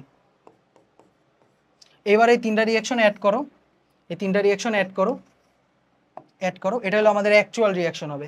সো জাইমান অক্সিজেন এই পাশে কাটা, এরপর তোমার এখানে সালফিউরিক অ্যাসিড যোগ হইতেছে, সো যেটা উৎপন্ন, আর এখানে কপার অক্সাইড কাটা। সো দিন শেষে বিক্রিয়া পাবো কপারের সাথে দুইটা সালফিউরিক অ্যাসিড বিক্রিয়া করতেছে এবং উৎপন্ন করতেছে কপার সালফেট, এরপর হলো সালফার ডাইঅক্সাইড, আর 1:1:2 অণু পানি। বুঝতে পারছো? This is the actual reaction, এটা হবে রিয়াকশন। আচ্ছা, এবার কপার সালফেটের সাথে এই ছোট্ট বন্ধু রিলেশন করো। এই কই গেল? হ্যাঁ, এই যে Na2S2O3 রিলেশন করো। সো কি হবে এখানে? এই যে copper ESB copper sulphate, ESB of the copper sulphate is equal to ESB of potassium iodide is equal to ESB of Na2S2O3, Na2S2O3। So এর সাথে রিলেশন করে ফেলো। সো এখানে কপারের তুল্য সংখ্যা আমরা জানি, কপার সালফেট তুল্য সংখ্যা তো 1ই হবে না? হ্যাঁ, কারণ কপার 2+ থেকে কিসে কনভার্ট হবে? এই যে কপার 2+ থেকে কপার প্লাসে কনভার্ট হবে বিক্রিয়া শেষে, কপার প্লাসে কনভার্ট হবে। ঠিক আছে? সো এখানে 1 ইন্টু এস তো জানি না, ভিও জানি না, মোল সংখ্যা বের করলাম কপার সালফেটের, ইজ ইকুয়াল টু এখানে Na2S2O3 এর তুল্য সংখ্যা 2, আর এখানে বইলা দিছে আমাদের 0.2 into 100 millilitre, 0.2 into 100 divided by 1000 করা লাগবে, তাই না? 1000 করলাম, হ্যাঁ 1000 করলাম, শেষ। এবার N কপার সালফেট হয়ে যাবে কত? এটা। এরপর আমরা এই যে প্রথম বিক্রিয়ার স্টকিওমেট্রিক নীতি থেকে একটা কপার সালফেটের সমতুল্য। সো আমরা বলতে পারি যে N copper by 1 is equal to N copper sulphate divided by 1। Yes. So এখানে তো তুমি পেয়ে গেছো। ধর ক্যালকুলেটর, কেন আমি তাড়াহুড়া করতেছি, এমনি ডিউরেশন বাইরে গেছে ক্লাসের। সো এখানে আমরা প্র্যাকটিস করতেছি ভাই, তোমার যদি ভালো না লাগে তাহলে আমি এই ক্লাস দিব না আর। আমি জানি তোমার ভালো লাগবে, কারণ আমাদের question selection is out of this world. So N of copper হয়ে যাবে N অফ কপার সালফেটের সমান, which is 0.04 m mole. So W হয়ে যাবে হলো 0.04 ইন্টু 63.5, এর সাথে 63.5 গুণ করে দাও, ফরম্যাট করো, ডেসিমালে নাও, 2.54 গ্রাম কপার, 2.54 গ্রাম কপার। সো এখানে দাঁড়াও 1 সেকেন্ড। ও 50 মিলিলিটার দ্রবণ তৈরি করা হলো। কি করা হলো? 50 মিলিলিটার দ্রবণ তৈরি করা হলো। আচ্ছা,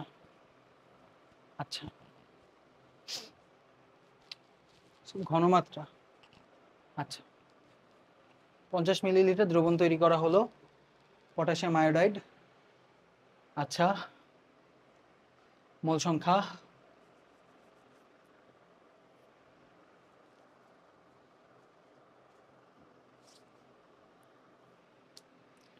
আচ্ছা, প্রথম পাত্রে 50 মিলিলিটার একটা দ্রবণ তৈরি করা হলো। সো এখানে তো আসলে 50 মিলিলিটার ম্যাটারই করে না। 0.2 into 100 by 1000, 2 into 0.2 into 100 divided by 1000,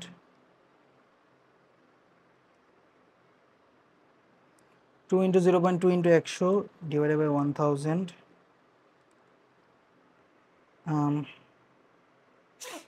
এটা ফরম্যাটে আসবে ডেসিমালে 0.04, এর সাথে 63.5 গুণ করে দিবা।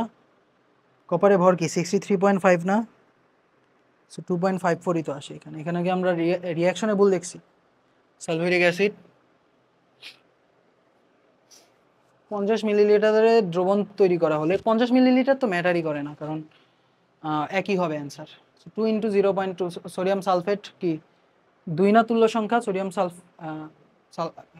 থায়োসালফেটের, হ্যাঁ। আর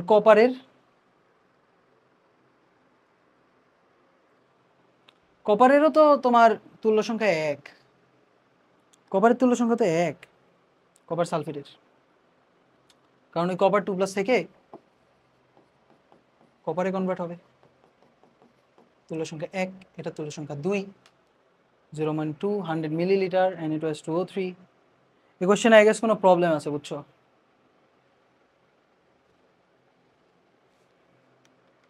ওকে। উদ্দীপকের দ্রবণগুলো ব্যবহার করে অবিশুদ্ধ কপারে ভেজালের শতকরা পরিমাণ নির্ণয় করো। কোশ্চেনে ভুল আছে, আচ্ছা হোয়াট এভার, প্রসেস তো বুঝছো, ভুল থাকলে আমারে জানাইও।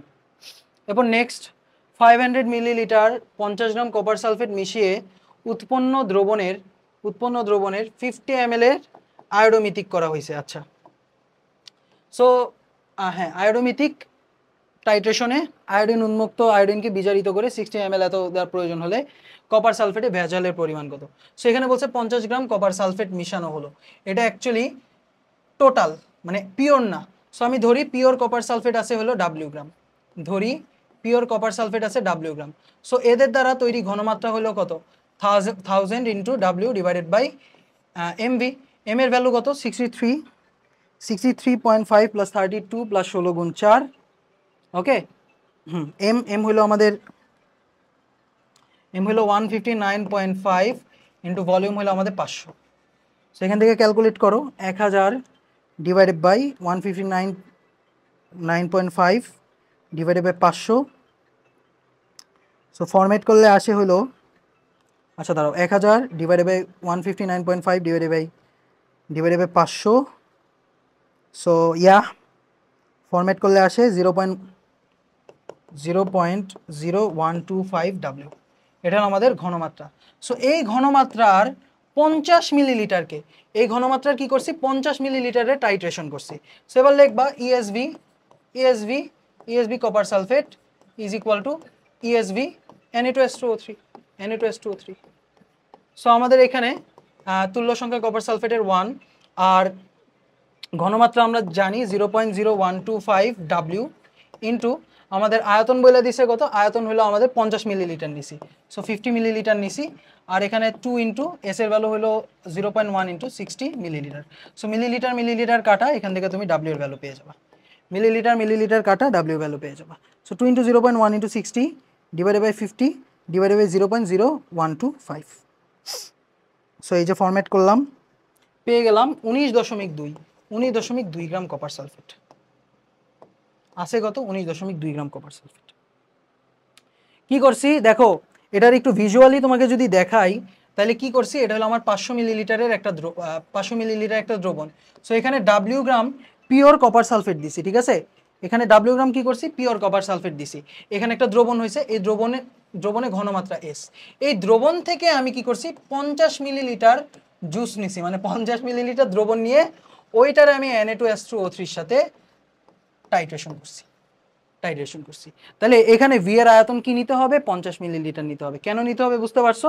আর এই যে 500 মিলিলিটার, এটা তো ঘনমাত্রা বের করার জন্য ব্যবহার করব, ঠিক আছে। So 100 divided by 159.5 divided by 500, সেটা হ্যাঁ 0.0125, হ্যাঁ ঠিক আছে। So 2 into 0.1 into 60 divided by 0.0125 divided by 50। So answer আসে কত আমাদের ডেসিমালে 19.2 গ্রাম।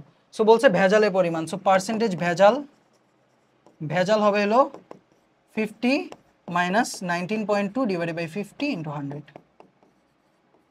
বুঝতে পারছো? সো আজকের ক্লাসে এতটুকুই। থ্যাংক ইউ সো মাচ সবাইকে। প্র্যাকটিস করতে হবে, ওকে। যতগুলি কোয়েশ্চেন করছি এগুলো আরেকবার প্র্যাকটিস করবা, পজ করে প্র্যাকটিস করবা, ক্লাস তো শেষ অলরেডি, এটা আগে বলা উচিত ছিল। থ্যাংক ইউ সো মাচ সবাইকে, আসসালামু আলাইকুম।